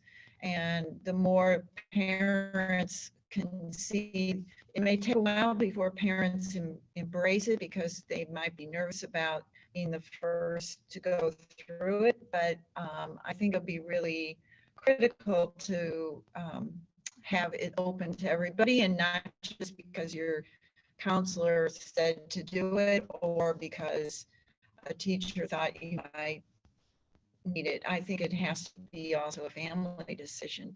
And so I wanted to be sure that we're communicating in multiple ways so families can look. And I think one of the things, positive thing from this whole crisis that we've been going through is that parents are seeing their kids for the first time learning at home. And I've heard from many parents that their kids learn differently than they thought. And so they have some experience now to know that maybe my student needs a different things. So thank you. That takes care of my question. Thank you. Okay, are there any other board members that have input or questions they'd like to pose? It doesn't sound like it, but you never know. Okay. Well, thank you very much. I appreciate the presentation. It was well done, and I look forward to seeing what happens next. So, thank you very much. I think we can probably move on then to agenda item 5C, which is the student, the student engagement goal update. Thank you, Mr. McNally. Tonight, I would like to give the board an update on the annual goal that you set, board goal number 4, which states by December 2020, collect baseline data on student engagement in remote and in-person learning to set improvement targets for second semester at each level. Since this board goal was authored, we've been working with SCEA to jointly craft how we can gather this data and what would be something that we would really feel confident in terms of ways to measure student engagement, and something that we could use for driving professional learning, as well as teachers being able to use any individual evidence for their own professional growth. So the first thing that we did, there was about 10 of us, administrators and teachers, who created an operational definition for student engagement. There's lots of definitions, and we thought one of the first things we would need to do is say, what does that mean here in D303? So our operational definition is students are engaged when they are invested in their learning, their level of interest is sufficiently high that they persist in the face of difficulty, they see learning as meaningful, their curiosity is sparked to promote ongoing application, and they advocate for and embrace a variety of learning experiences.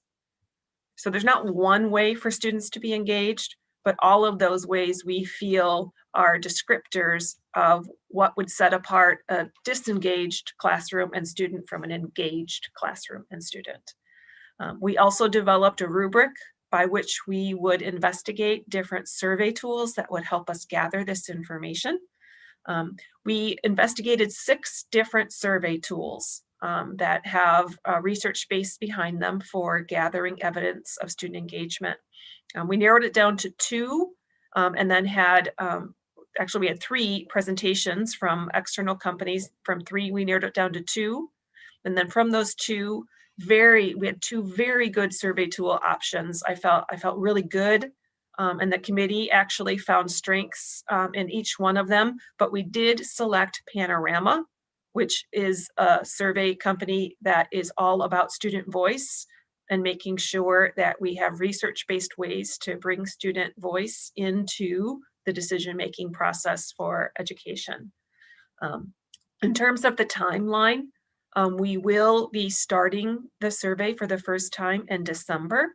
The tentative date is the week of December 7th, I believe that is, the second week before the end of the break. And each student will take a brief survey of the questions about engagement for each of their teachers.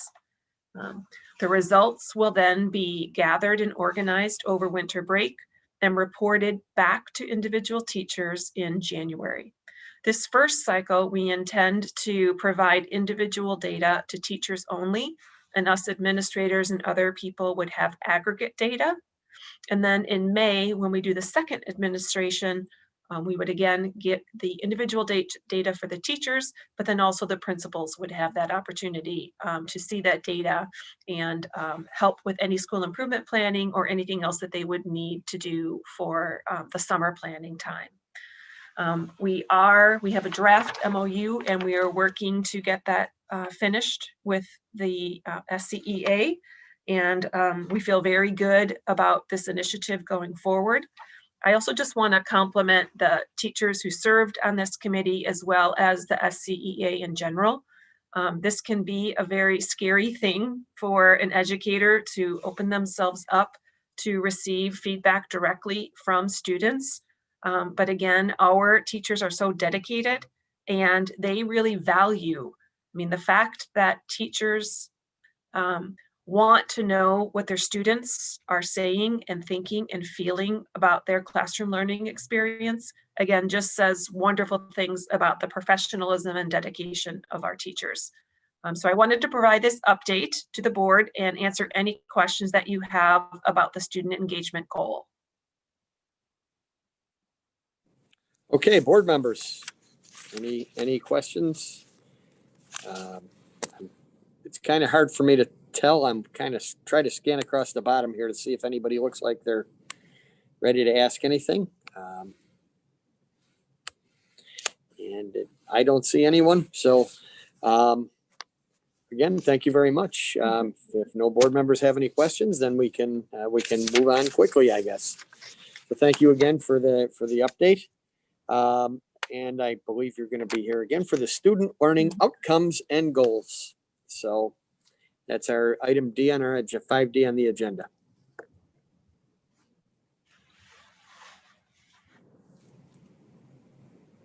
Good evening. I'm Denise Herman and I serve as the Chief Academic Officer for D303. Tonight, we are proud to present the Student Learning Outcomes and Goals Report, formerly known as the Student Achievement Report. This report is part of our regular communication with the school board regarding the state of the district's data and assessment results. I want to recognize the members of the Learning and Teaching Department for their tireless work organizing data, analyzing results, and coordinating district-wide action plans for improvement across the district. Each person contributed to the written report, and several people will join me in delivering tonight's presentation. Tonight's presentation is aligned with policy 6.15 on school accountability and 6.34 on student testing and assessment. It's also connected to the school board commitments about learning opportunities being responsive to the whole student and allocating community resources in a responsible way to ensure student growth. Finally, it's aligned to the strategic commitment to provide our students with innovative learning experiences that prepare students for post-secondary careers and higher education. The primary purpose of data analysis is to improve student instruction and, in turn, improve student learning. At the heart of the process of effectively using data in educational decision-making are 3 steps. First, assemble high-quality raw data. Second, conduct analysis that ensures results are relevant and diagnostic. And third, Use relevant and diagnostic results to inform instructional and operational decisions. Assembling high-quality raw data was more challenging this year than most. Due to the COVID pandemic, state assessments were not administered in the spring of 2020. Therefore, most of the information used in this presentation is from local diagnostic and benchmark assessments, with some national norm comparisons being made available. Each of the assessments that we will be using are listed here with iReady, the fall SAT, early college coursework enrollment, ALEX benchmark assessment data, and our new ACRA SEL screener survey.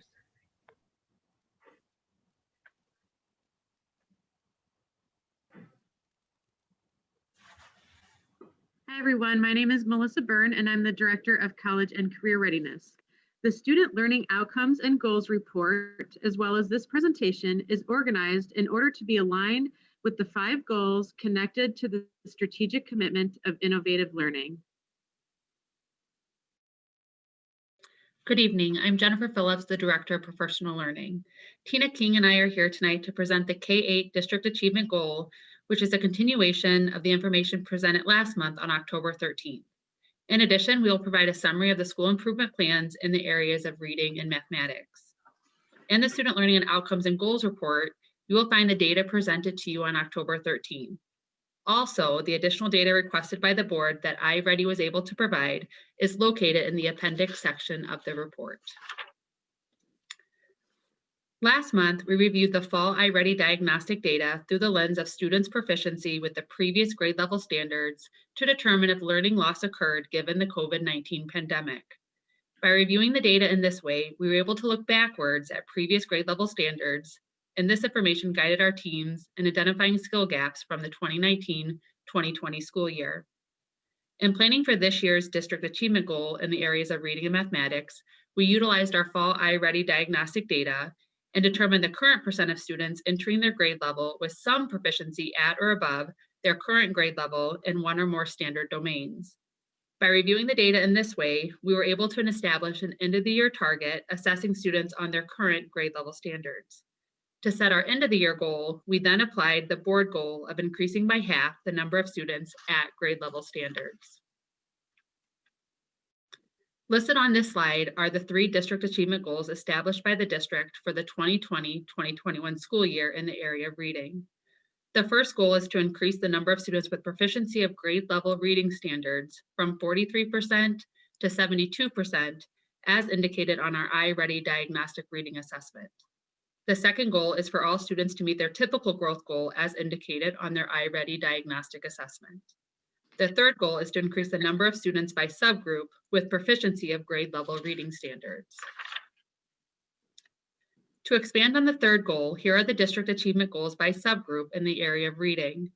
The first column of this table identifies the subgroup. The second column states the percent of students with some proficiency at or above their current grade level in one or more standard domains on the fall iReady diagnostic reading assessment. The third column is the district's goal for grade level proficiency in May 2021 by increasing by half the number of students at grade level standards in that subgroup. For example, 19% of our students with IEPs have some proficiency at or above their current grade level in one or more standard domain in the area of reading. Our goal is to increase that by half to 60% by May 2021. In Appendix A of the Student Learning Outcomes and Goals report, you will find each building's school improvement goals for reading, math, and social emotional learning. In reading, building leadership teams establish their achievement goal using the same process as the district did for the achievement goal. They utilize their fall iReady diagnostic data and determine the current percent of students entering their grade level with some level of proficiency at or above their current grade level. This percent is represented in the light red column. Then they applied the board goal of increasing by half the number of students at grade level standards to set their end of the year goal. This percent is represented by the dark red column.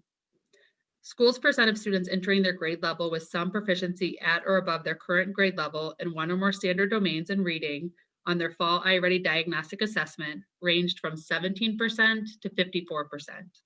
Their end of the year goals ranged from 59% to 77%. To meet our achievement goal in the area of reading, we are taking the following action steps. All students, kindergarten to 8th grade, will engage in instruction using their iReady personalized learning pathway. This will provide them with learning opportunities at their individual level. In primary, kindergarten to 2nd grade, we will implement the ELA units of study and provide explicit instruction and feedback in phonics and vocabulary. In intermediate, grades 3rd to 5th, we will implement the ELA units of study and provide explicit instruction and feedback in comprehending informational text and vocabulary. In middle school, we explicitly teach reading strategies to apply to informational text and embed vocabulary instruction into fiction and nonfiction reading. Hello, I'm Tina King, teacher on special assignment for math and science curriculum. We're going to work through the math slides, and you'll see the same format as we saw in the reading achievement goals. Listed on this slide are the 3 district achievement goals established by the district for the 2020-21 school year in the area of mathematics. The first goal is to increase the number of students with proficiency of grade level math standards from 34% to 67%, as indicated on the iReady diagnostic math assessment. The second goal is for all students to meet their typical growth goal on the iReady diagnostic math assessment. The third goal is to increase the number of students by subgroup with proficiency of grade level math standards. To expand upon this third goal, here are the district achievement goals by subgroup in the area of mathematics. The first column of the table identifies the subgroup. The second column states the percent of students with some proficiency at or above their current grade level on the fall iReady diagnostic assessment. The third column is the district goal for grade level proficiency in May 2021 by increasing by half the number of students at grade level standards in that subgroup. For example, 11% of our students with IEPs have some proficiency at or above their current grade level in one or more standard domains on the fall iReady diagnostic. Our goal is to increase that by half to 56% by May 2021. In mathematics, building leadership teams establish their achievement goal using the same process as the district achievement goal. They utilize their fall iReady diagnostic data and determine the current percent of students entering their grade level with some proficiency. This percent is represented in the light red column. Then they applied the board goal of increasing by half the number of students at grade level standards to set their end of year goal. This percent is represented by the dark red column. Schools' percent of students entering their grade level with some proficiency on their fall iReady diagnostic assessment ranged from 16% to 47%. Their end of year goals range from 58% to 73%.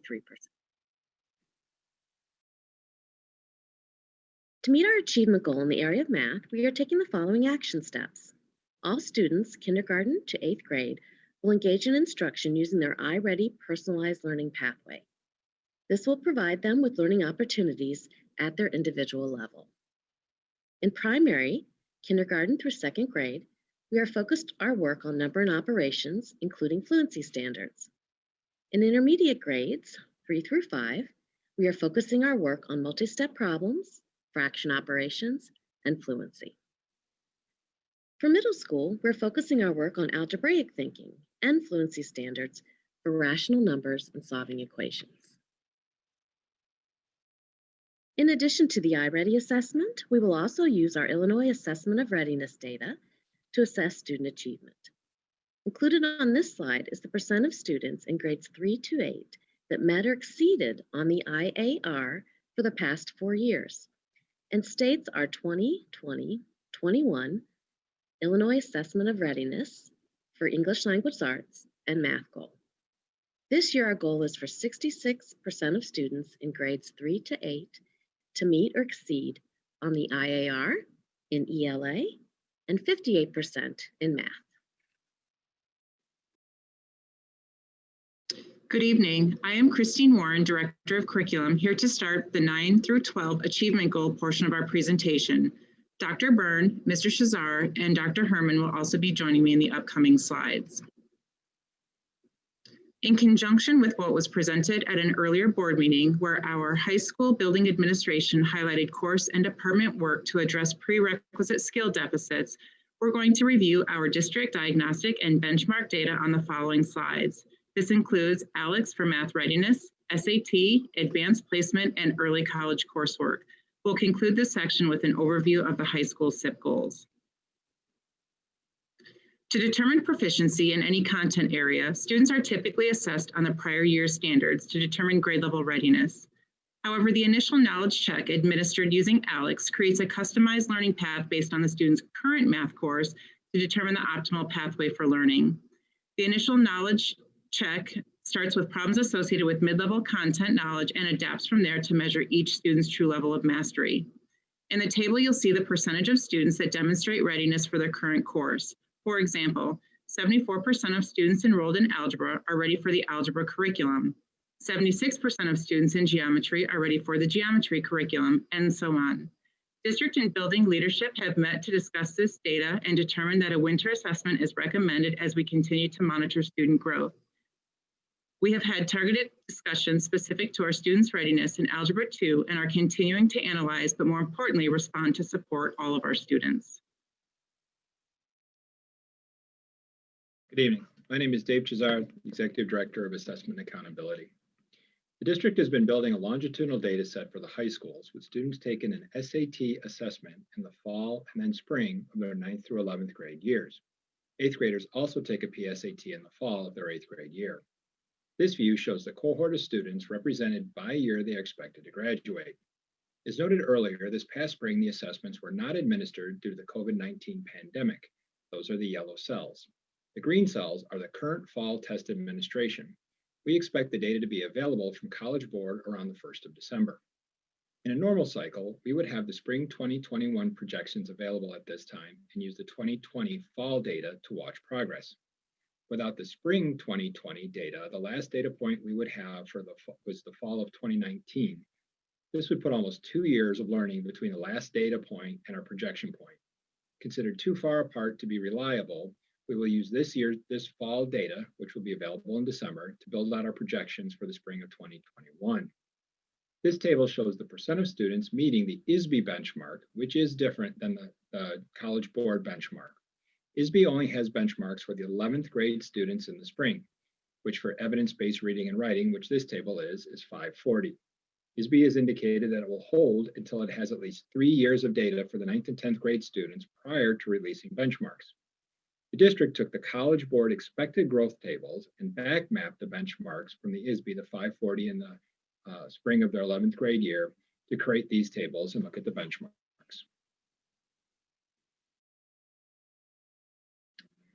This table shows the percent of students by cohort meeting the ISB-driven math benchmarks. The ISB meets for the spring of 11th grade is 540. We again back map the College Board growth tables to come up with the expected percent meets and exceeds for the other grade levels and time periods. Once the district has the fall 2020 data, we will create projections on this table as well. This is the evidence-based reading and writing table for East High School.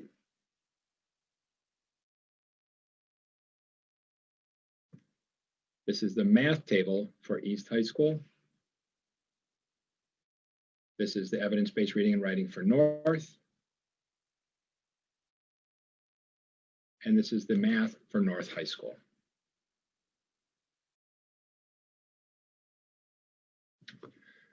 AP has been a traditional D303 measure used when looking at students' access to college level coursework.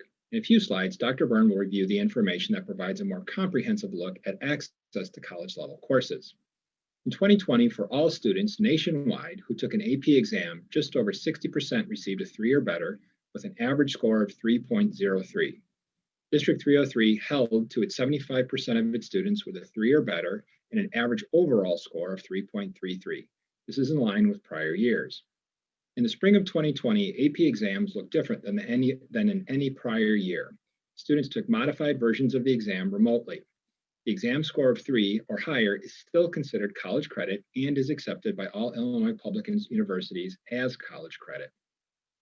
The drop in the number of total students taking exams in 2020 can be attributed to several factors. one being the remote nature of the AP exam in 2020. While College Board remote system worked for most every student, there were problems, and not all students who would normally take the exam were able. Some because of technology issues on the College Board side, and some due to situations simply managing what was going on with the COVID-19 pandemic. As a district, we are also seeing an increase in other avenues where students are getting college level experiences. This is the St. Charles East 5-year plan, 5-year score summary.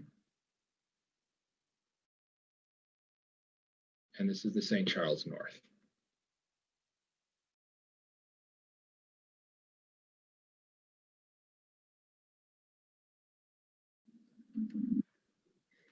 ISB, through the Illinois ESSA plan, is collecting data on college and career readiness indicators, which include early college coursework and work-based learning. Of the 1,088 students who received diplomas from the 2019-2020 school year, 81.9% completed one or more early college coursework experiences. This is up from 77.5% in 2019. Additionally, 22% of the class of 2020 completed a work-based learning experience throughout their high school career. This is up from 18% in 2019. For this measurement, early college coursework is considered AP courses, dual credit courses, all courses through Elgin Community College, Fox Valley Career Center, and all capstone career and technical education courses, such as Autos 3, Project Lead the Way, Engineering, Design and Development, Design Studio, and Culinary Practices and Entrepreneurship. Increasing student access to both early college coursework and work-based learning is a priority for us as a district, and are working towards increasing the number of students who engage in work-based learning and early college coursework, with the long-term goal being that all students have at least one early college and work-based learning experience by the time they graduate.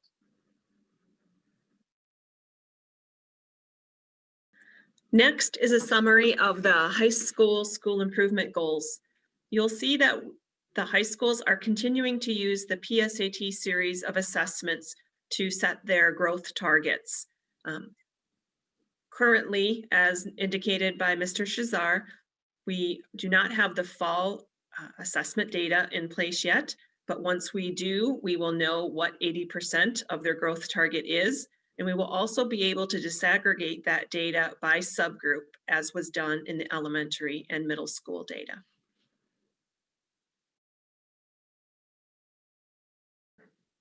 Good evening, I am Patty Pelagi, and I serve as the Director of Instructional Interventions. MTSS organizes us to achieve outcomes through understanding our data, providing a continuum of practices, and supporting staff through systems. This allows us to differentiate supports for students, monitor outcomes, and adjust as necessary. To achieve this, we will prioritize the most efficient and effective practices supported by evidence. We will use data to inform who requires support, as well as the impact of the support provided. And in addition, we will invest in systems that support high fidelity implementation across time through the work of our MTSS District Committee and building leadership teams. All grades, kindergarten through 12, continue to grow in their capacity as a PLC to use data to inform their instruction and differentiate to meet the needs of individual or groups of students.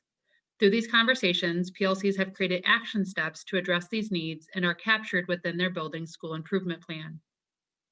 At the elementary level, personalized learning time is embedded into the school day to provide students with targeted interventions and personalized learning opportunities through the use of iReady.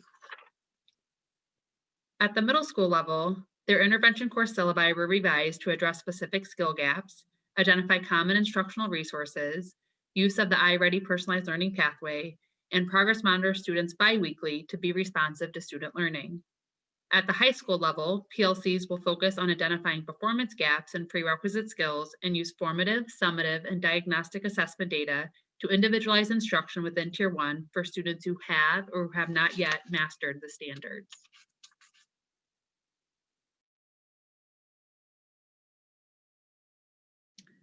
The CASEL framework helps us recognize the global responsibility of social emotional learning. To support students' needs in this area, it is essential to incorporate the needs and access the support of our community and families, as well as the D303 staff and students.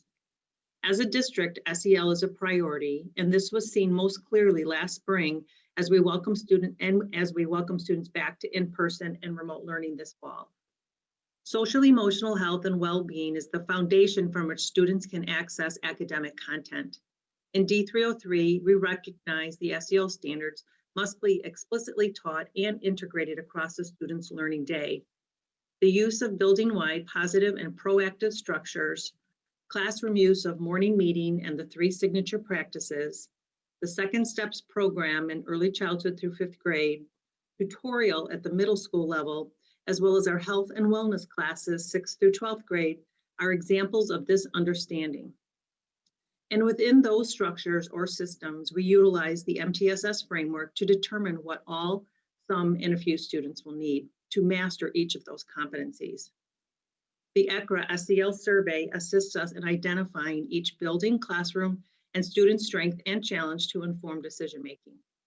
As a district, we are very fortunate to have supportive community mental health partners. We will continue to utilize this resource to support staff, students, and families. This graph represents the overall score by grade on the fall ECRA SEL survey. The board goal seeks a reduction in the number of students with an overall score of 2.9 or lower. The fall survey found 121 students in grades 2nd through 12th whose overall rating fell within this level. Buildings have accessed their fall ECRA SEL survey data and have identified school improvement goals to support efforts at the building, classroom, and student level.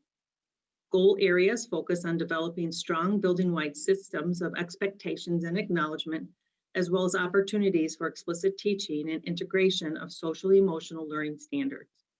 The area of self-regulation is present in many goals based on a review of the fall survey data. ECRA's SEL survey seeks insights on students' use of skills, allowing for more focused understanding of strengths and challenges from the student to district level. The ECRA survey is not a diagnostic tool, rather is a universal measure designed to assess students' use of specific developmentally informed social emotional learning skills aligned to the CASEL core competencies and ISB state standards.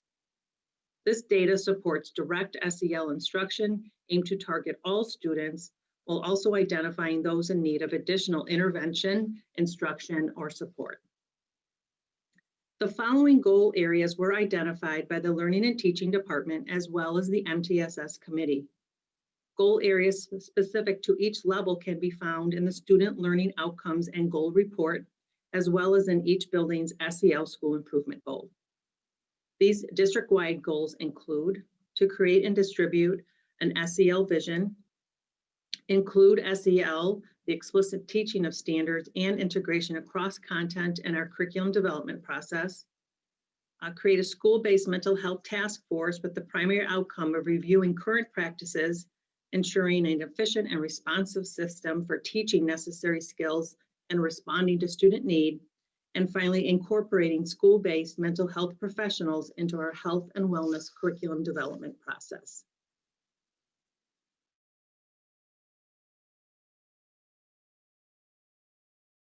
My name is Cindy Roosh, and I'm the Director of Staff, Family, and Student Services, and I will be discussing the board's goal on equity. In order to ensure that D303 is offering innovative learning experiences to all students, the board developed a goal centered on equity. The goal tasks the district to create a plan to create a culture that supports equity, diversity, and inclusion. The plan will reflect the needs and diversity of our community, as well as the larger society that we live in. In order to approach the systemic work necessary to achieve this goal, we feel it is important to partner with an organization that has expertise in equity, diversity, and inclusion to coach and guide us through this process. District administration has been researching different organizations in order to find one who we feel can work in partnership with us, using a plan tailored to the needs of our district and our community. Once this organization is selected, we will collaborate with them to create a plan that outlines how they will support our district in achieving the equity goal. We intend to bring this plan to the December Learning and Teaching Committee for your approval. Good evening. I am Sarah Can, Assistant Director of Instruction, and I will be reviewing the K-12 engagement goal. For this section of the presentation, the board goal states, collect baseline data on student engagement in remote and in-person learning to set improvement targets for the second semester at each level. For this year, the process is beginning at the high school level. Future levels will be included in the following years.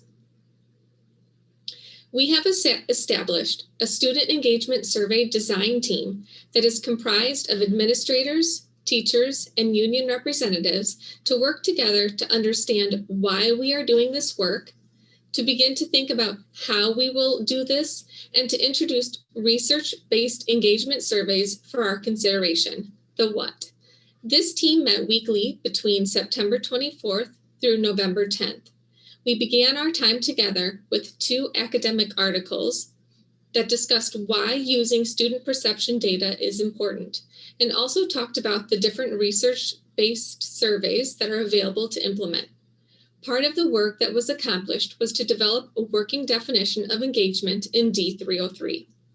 This working definition states that students are engaged when they are invested in their learning, their level of interest is sufficiently high that they persist in the face of difficulty, they see the learning experience as meaningful, their curiosity is sparked to promote ongoing application, and they advocate for and embrace a variety of learning experiences. The focus has been to find a research-based survey that provides multiple data reports and national comparisons. We originally started with 6 surveys, and we have narrowed it down to our selection of Panorama. Here are the future action steps. We have been able to determine a survey. We will be using Panorama for survey administration and analytics. We are in the process of developing communication for our staff, students, and families. We are in the process of finalizing a timeline for implementation with the goal to have the first round of surveys delivered prior to winter break. We will then have the data analyzed and determine future steps and professional learning opportunities based on the results. During this process, we will be using our knowledge of this experience to begin to expand this to the other grade levels for the following years. Another aspect of engagement is attendance. The COVID-19 pandemic altered how the district and ISBE were able to calculate attendance. Using the statewide data as the baseline, D303 attendance improved at a greater rate than the state as a benchmark. The COVID-19 pandemic altered how the district and ISBE were able to calculate attendance, and thus the chronic absentee rate shifted. Using the statewide data as the baseline, D303 attendance improved at a greater rate than the state as a benchmark. Chronic absentee rate is the percent of students who miss 10% or more school days with an academic year with or without a valid cause. The district decrease in the chronic absentee rate mirrors the state with a decrease in the rate by approximately 7%. A point of notice in the 2018-2019 school year were the 2 high schools where the chronic absentee rate were around 25% higher than the state average of 18%. In the 2019-2020 school year, the high school rates dropped more than half to near 12%, with the overall state average dropped around a third from 18% to 11%. The state average is K through 12. We do not have grade level data from the state to get a more precise high school to high school measure. On the following slides, I'll be highlighting some of the key components found in the curriculum improvement section of the Student Learning Outcomes and Goals document. In the curriculum improvement section, you will find each content area broken down into 4 areas: curriculum enhancements, resources, instructional shifts, and recommendations. In the curriculum enhancements portion, we've highlighted any curricular changes during the 1920 school year. The resource section includes recommendations made for adoption as well as implementation. The instructional shifts portion provides an overview of the instructional shifts as a result of curriculum and/or resource changes. And lastly, recommendations highlights our continued work through the 2021 school year. On the following two slides, I will highlight two specific content areas and grade level bands from the Student Learning Outcomes and Goals document. The first will be elementary English language arts, and the second will be high school mathematics. Last year, the ELA CDT developed both ELA and integrated ELA and social studies instructional units. The integrated units were developed using the inquiry design model approach in response to the newly adopted Illinois social science standards that aims to produce Illinois graduates who are civically engaged, socially responsible, culturally aware, and financially literate. Resources to support the curriculum include the recommendation and adoption of units of study reading and writing, integrity for phonemic awareness, text to support the newly developed units of instruction, and benchmark workshop to support both English and Spanish literacy in our bilingual classrooms. Last year, reading specialists and instructional support coaches partnered to implement lab classrooms focusing on the components of balanced literacy for our elementary schools across the district. Each month, the professional learning focused on one component of balanced literacy. Doing so allowed us to do a deep dive into research-based practices using common language and instructional approaches district-wide. This past summer, teachers participated in a mandatory ELA summer professional learning course provided by the Teachers College Reading and Writing Project. After participating in the week-long professional learning from Teachers College, 2 of our instructional support coaches developed a course for the remaining participants. Additionally, 10 hours of professional learning was provided during each training week in the areas of phonemic awareness and phonics. In total, over 250 educators participated in the summer professional learning course. We are continuing to monitor our implementation of units of study reading and writing, integrity, ELA, social studies integrated units, and benchmark workshop. We will continue to utilize iReady and other available assessments during this current school year. Lastly, the phonics CDT's work was placed on hold due to the COVID-19 pandemic. We have restarted this CDT with the goal of recommending a Tier 1 phonics resource, which will be brought to the board this spring. Another large curriculum improvement began last year for high school math. The CDT analyzed data and began to vet potential resources during the 1920 school year. Illustrative Mathematics, published by McGraw-Hill, was selected as the core resource for algebra, geometry, and algebra 2. It was determined at that time to do a staggered implementation for this current school year and start with only algebra 1. In preparation for the Illustrative Mathematics implementation, a summer professional learning course was offered that fostered instructional shifts embedded within the curriculum and practiced classroom routines. In addition, there was an emphasis on developing procedural fluency, conceptual understanding, and high-quality tasks to engage students in productive struggle and discourse. This year, we began our implementation of illustrative mathematics and algebra, as well as a pilot for one section of geometry. Throughout the school year, we will continue to monitor the implementation for both courses. Student performance on common summative district assessments will be analyzed at the course, building, and district level. Those same results will be used to drive instructional decisions and planning as determined by PLCs. In addition, it was recommended that the district adopt the web-based program ALEX to assess readiness, which in turn offers personalized pathways for students.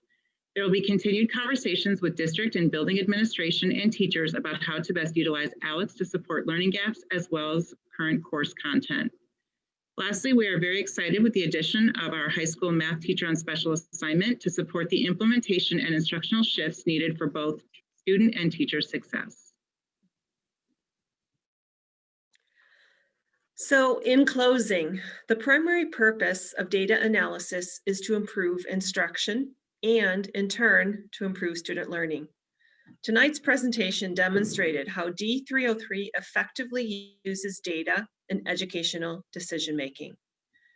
We presented, again, especially in the pandemic year, high-quality raw data. We have analyzed the data to obtain relevant and diagnostic results. And I also want to point out that we have significantly expanded the way in which we disaggregate data into various subgroups so that we can expand our action plans to be more targeted and specific.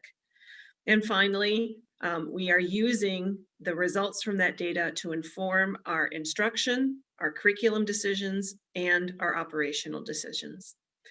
We look forward to answering your questions and thank you for your attention. Okay, thank you. That was a long and comprehensive presentation there. So I'll start with the board members here and see if anybody has any questions, comments, concerns. And again, I'm going to try to scroll across the bottom here and see if I see any movement there. Yes, Mr. McNally, I have a couple questions. Okay. Sorry, I was on camera for quite a bit of time. I'm starting to fade. Obviously, you know, I'm homesick. So I just want to say thank you to the team. That was quite a bit of information, very comprehensive, some very good information, a little bit of a head scratcher on some of the pieces. I do want to ask one particular head scratching data piece. When we talked about absenteeism, we talked about last year was 22%, maybe 21%, and on the slide it said 15%. So I'm not sure kind of where that differentiation came through. But that was a little bit of a head scratcher for me. You don't have to answer that, but you might want to investigate it and see maybe where that the discrepancy came in. I did want to ask about some of the high school numbers. I think one thing I'd like to see in regards to the high school, because obviously some of that cohort data is difficult to follow because we only have the PSAT data. Not only, but that's one of the few data points that we have. And we didn't follow the class of 21, so I thought that was interesting. But what a lot of the districts are doing right now is doing the percentages of high school students that have any failing classes right now with COVID. And so I'd like us to do an analysis on that. In fact, I'm pretty sure ECRA, maybe not ECRA, but I think we could do a quick analysis on that through our program, especially then breaking out seniors who are failing by level, compare them to last year and how we're addressing that. And then classes that we would need to maybe self-check and kind of create some flexibility if there's a large swing of failing students in it, whether it be seniors or underclassmen. In the ECRA analysis, the PSAT this year versus the cohort data in the previous years, it looked like the years that we are following, there wasn't much of a dip, if I'm interpreting that data correctly. Let me know if that's not right, but so that was good to see. And then I just would want to see teaching the priority standards in classes, the skills that they need to have by state. Are we making decisions for that, or are we modified that per class, per student? Kind of what are we changing any of the curriculum? So in these courses, there's different priorities that teachers have to teach for sure, which are those kind of clarified by state. And are we modifying any of the work that isn't the top priority standards if we have a class that has a lot of failing students in it? So I'm not sure if we've done any of that analysis, but that would be interesting to me. If anyone, I don't know if Mrs. Herman wants to respond or anyone else. I'll start. I know that each high school, North and East, have done a DNF analysis at the site level, and that their student support teams are putting in place some interventions at that level. That is a report that we could provide to the board if you're interested in receiving that on a quarterly basis. We'd be more than happy to do that. In terms of the question about the SAT in the fall, I might turn it over to Mr. Shazar to answer that question.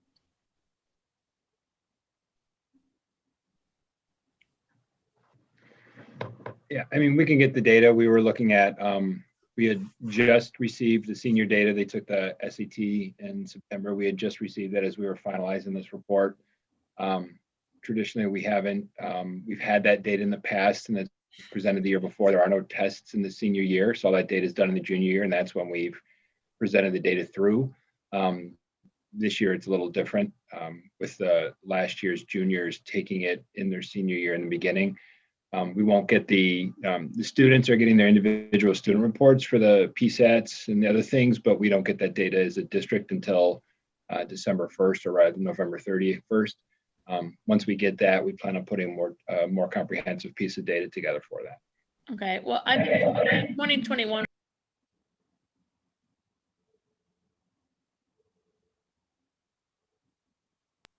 I'm sorry, I didn't hear anything there.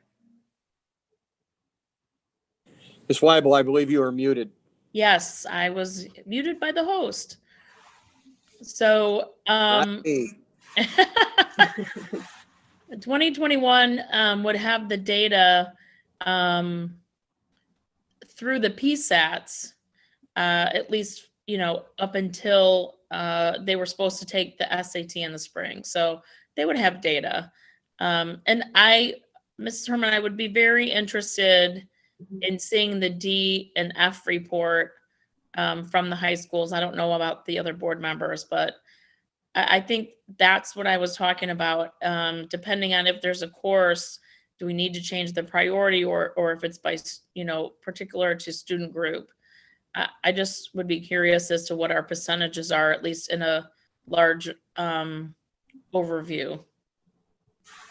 Again, we can make that available. I might ask Dr. Warren to comment also. I know in terms of the essential standards, the high school PLCs did do some work on that. Maybe you'd want to share one example of that, Christine?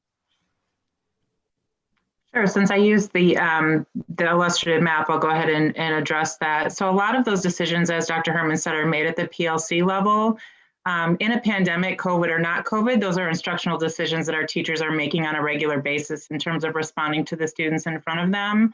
But illustrative mathematics themselves, as well as some other publishers, have come out with not only identifying the power standards or essential standards, but also what units and what lessons are critically important. And so those discussions, we're sending that information to the PLCs, and our TOSA is working with those teams to make those determinations. And I would say that that's true across all content areas, that those conversations are certainly happening.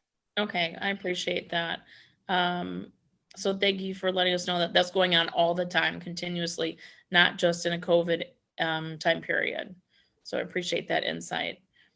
Okay, I'm gonna mute myself, and I may bid you adieu if I slowly disappear. Sorry.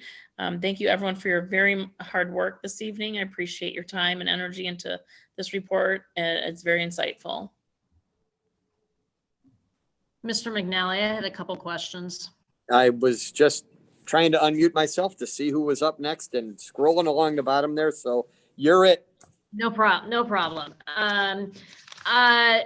I had a question related to the high school math in particular, where we see quite a significant drop off, as Ms. Warren highlighted during her portion of the presentation, when we get to Algebra 2 down to a readiness level of 34%. So I appreciate that we're rolling out some new resources, or at least perhaps kicking it off or piloting it in second quarter or second semester of this year.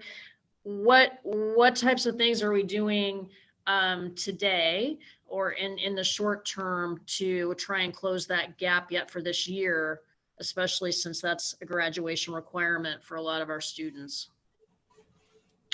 That's a really great question. So we have had conversations with building leadership, including like the lead teachers, the TOSA, the administrators, as well as myself. So we're having a lot of conversations and really drilling down. We did reach out to McGraw-Hill just to get more information about the assessment itself. It is completely normal, although that doesn't excuse it for us, but it's completely normal to see a drop in Algebra 2 just in terms of retention. So some of the things that we're doing, you have that gap of geometry, and although we're doing a fantastic job of integrating, it's just not as algebra heavy, obviously, as the Algebra 1 course is.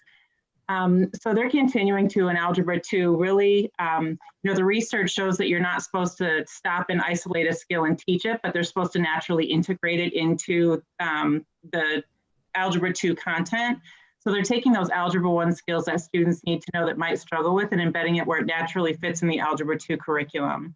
Another thing that we're doing, it's not a nationally normed, so we don't have any information like we had with iReady to be able to see where we compare to other districts. But we are certainly trying to drill down and really identify what are those standards that our students are particularly showing that they're not ready for in Algebra 2. So those conversations are happening. The lead teachers did reach out to the Algebra 2 teachers to get some information and feedback. So we're in that process of really working collaboratively with classroom teachers and the lead teachers of the building administration. So thank you. I appreciate that. So how are what's going to be our measuring stick going into second semester? How are we going to know, or anything of the actions that you just spoke about? Are we starting to make incremental progress? How will we know? So the team decided to implement a fall benchmark assessment. So we will have a student growth. We're looking to schedule that within a 2-week window in January. Not the first week we come back from break, but the week after that. Sometimes the student schedules change and teachers have different students. They really, Dr. Pelagi talked about the importance of SEL and really building that, that classroom learning environment. So it's looking about probably not the first week, but the second and third week we come back to administer that assessment. So we will look at that through growth. For our algebra class, certainly we have those common summative assessments. So I know that doesn't help with Algebra 2, but as we continue to roll up our new resource, our new common assessments, we'll be able to have that information readily available as well. But just to clarify, we're going to do the benchmark assessment with Algebra 2. Yes, so all of our algebra, geo honors, Algebra 2, and Algebra 2 honors will take that winter assessment. Okay. All right. Thank you. And then the other question that I had, I'm not sure who it should go to, but I'm wondering if the AP exam data, if that can be broken out by course or exam in school. It's all available in the full report in the appendix. Okay.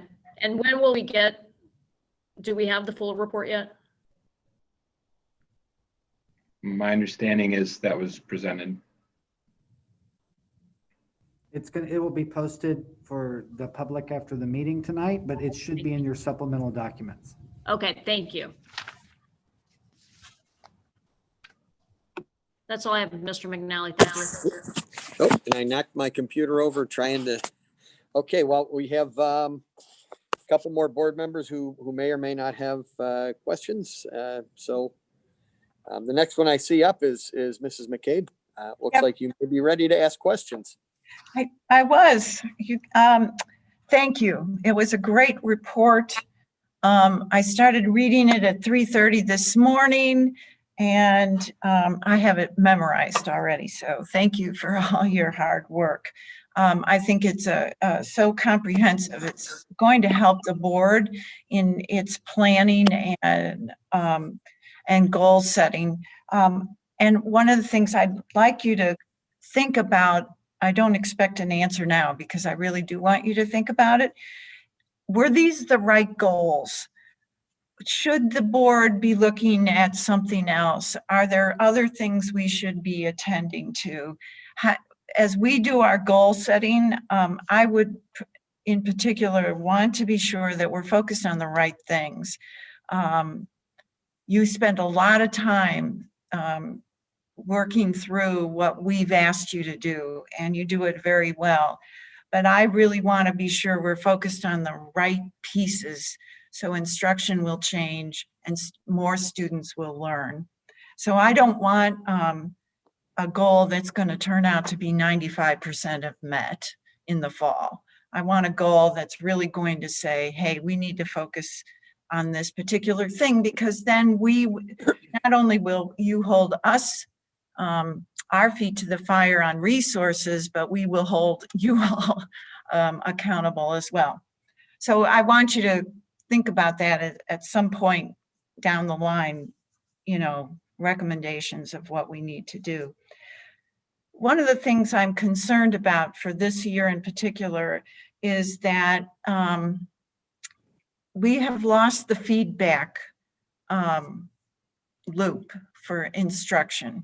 At least my experience has been that principals aren't able to walk into a classroom and just do the things that we used to do, or that they used to do, where they could just walk up and look at student work, or just have to limit how many people are in the room. We don't have our ISCs at all levels. We needed to use them in the classroom. My guess is that you're monitoring the implementation of curriculum differently, because you used to be able to go in and do your surveys where you would walk in. I'm not sure what you're doing to monitor the implementation of all of that. So I'm concerned that those pieces are we just can't do them this year. So how do teachers get feedback on their instruction? I know you'll probably say in their PLCs, but do you feel that we have given them the kinds of things they need to make their practice public in a pandemic? Are they getting the kind of information they need to continually check their own, what they're doing, and whether the students are learning from the instructional practices? I don't know if you have an answer to that, but that's a concern I have. I'll go ahead and start and then see if any other people from L&T want to join in. Teachers are still having interactions with their principal about instruction. So principals are either doing in-classroom observations or doing Zoom observations. And we are following the same protocol about having a planning conversation, observing the teaching and learning process, and then having a reflective conference. It does look a little different sometimes, but I want to assure you and everyone else that teachers are getting feedback on their practice, and the principal is one of the people doing that. The second thing is peer observations and peer support in the PLCs, and that can actually be some of the most effective feedback. And then the third thing that teachers will be receiving at the high school level is that student engagement data, and we've never had that before. So they will be receiving that in January, about what kind of parts of their practice are most engaging to students and what might be some things that they want to consider revising. So while it is a little different, I do think teachers are getting feedback on their instruction in just slightly different ways. And if I could just piggyback on that, Dr. Herman, our TOSAs are working to do informal virtual walkthroughs. What we're trying to do is, in a non-threatening way, is have them work through that process this semester to pop in and out of classes to monitor implementation, and then see if we can continue to utilize the walkthrough documents that we have, and if they need to be modified, so we can formalize that process at the start of second semester. And at that time, that's when we will invite building administration and the TOSAs and myself, and certainly Dr. Herman and other members of learning and teaching when it's appropriate. But we will continue to do those walkthroughs even in a virtual setting. So we're kind of doing an informal, what needs to happen in order for us to formalize the process for the start of second semester. That's great. I've said this a lot at board meetings. I don't want us to lose an opportunity in a crisis, but I don't think that, I don't want us to lose what we had with the ISCs, with the lab classrooms, the things that we were able to do before the pandemic. So I'm impressed that you're able to give teachers feedback, but I don't want us to forget that we also did it another way when we go forward. So thank you.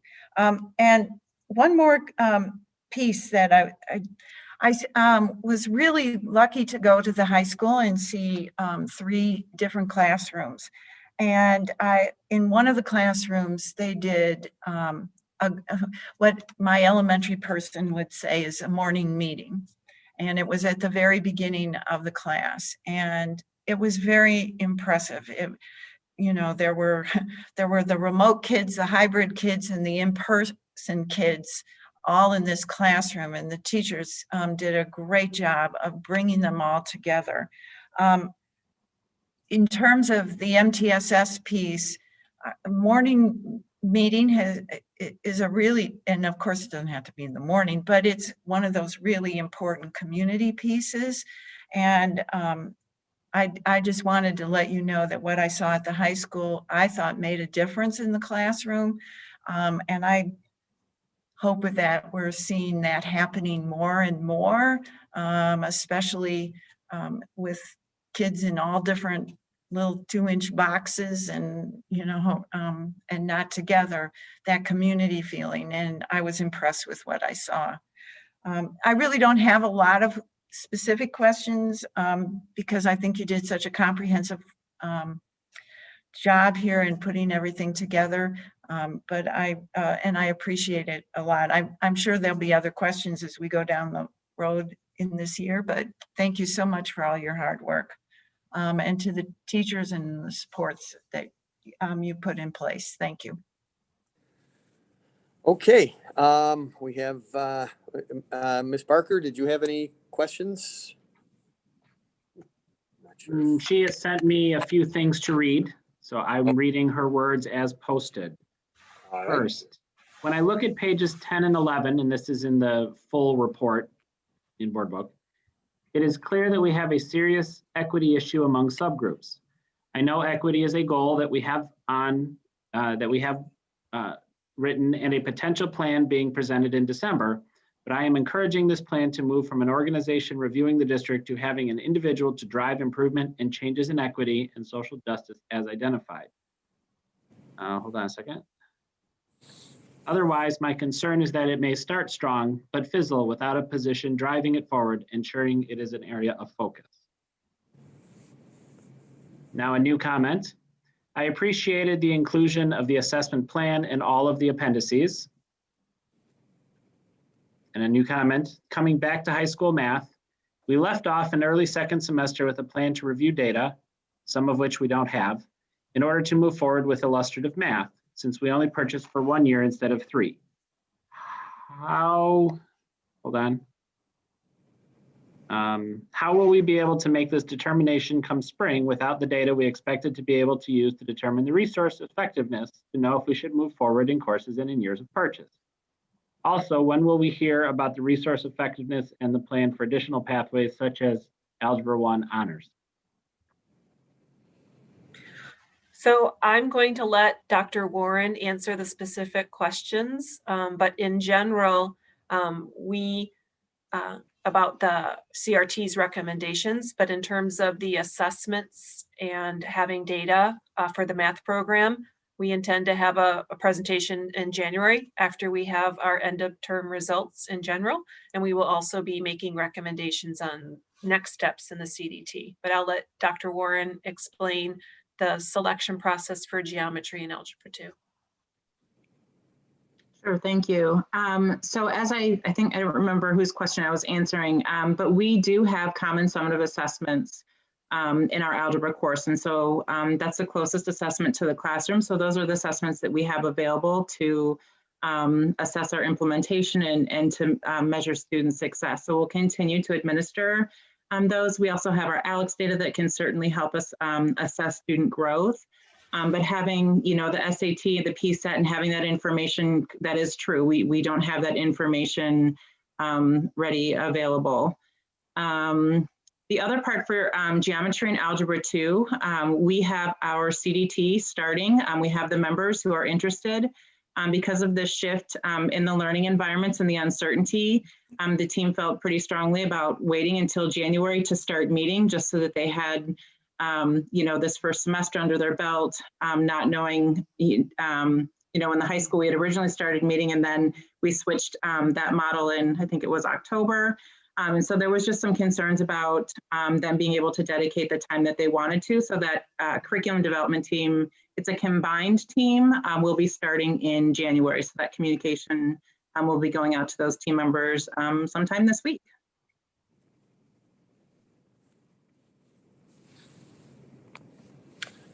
Okay. All right. I think that hit all the questions there. Mr. Bryant, did you have any questions? No, I do not have any questions. I just want to take a minute and say you for the excellent report. It's great.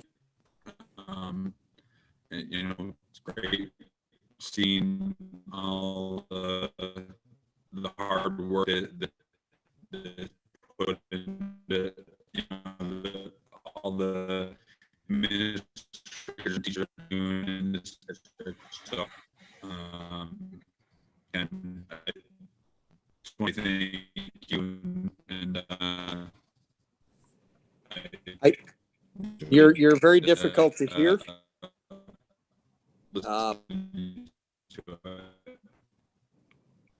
And he's kind of fading out there. I'm not sure if, but I can summarize at least what I picked up, and it echoes the sentiments, I think, of the entire board here, that we thank you for what was really a very comprehensive and well put together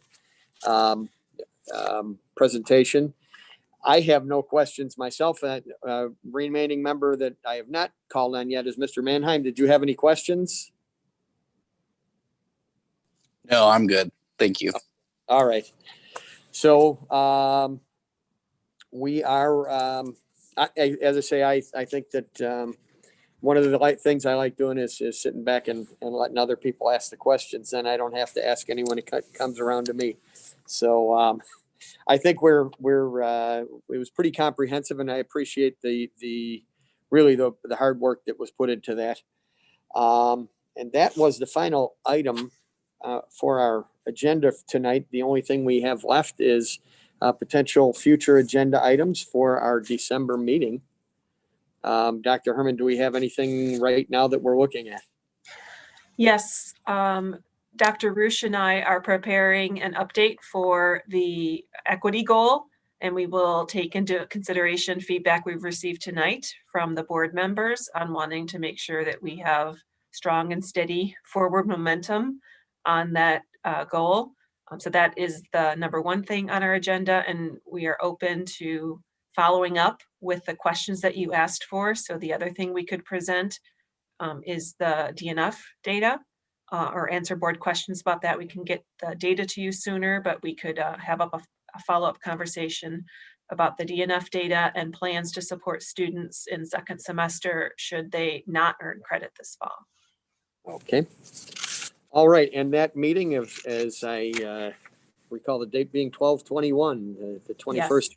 And it sounds like we are going to be preceded by a policy meeting that was going to take place this evening. So we will schedule tentatively for 5:30 and policy at 5 o'clock. Do I have that correct? Yes. Okay. All right. I think we are finally done at, let me look at my clock here, 8:36.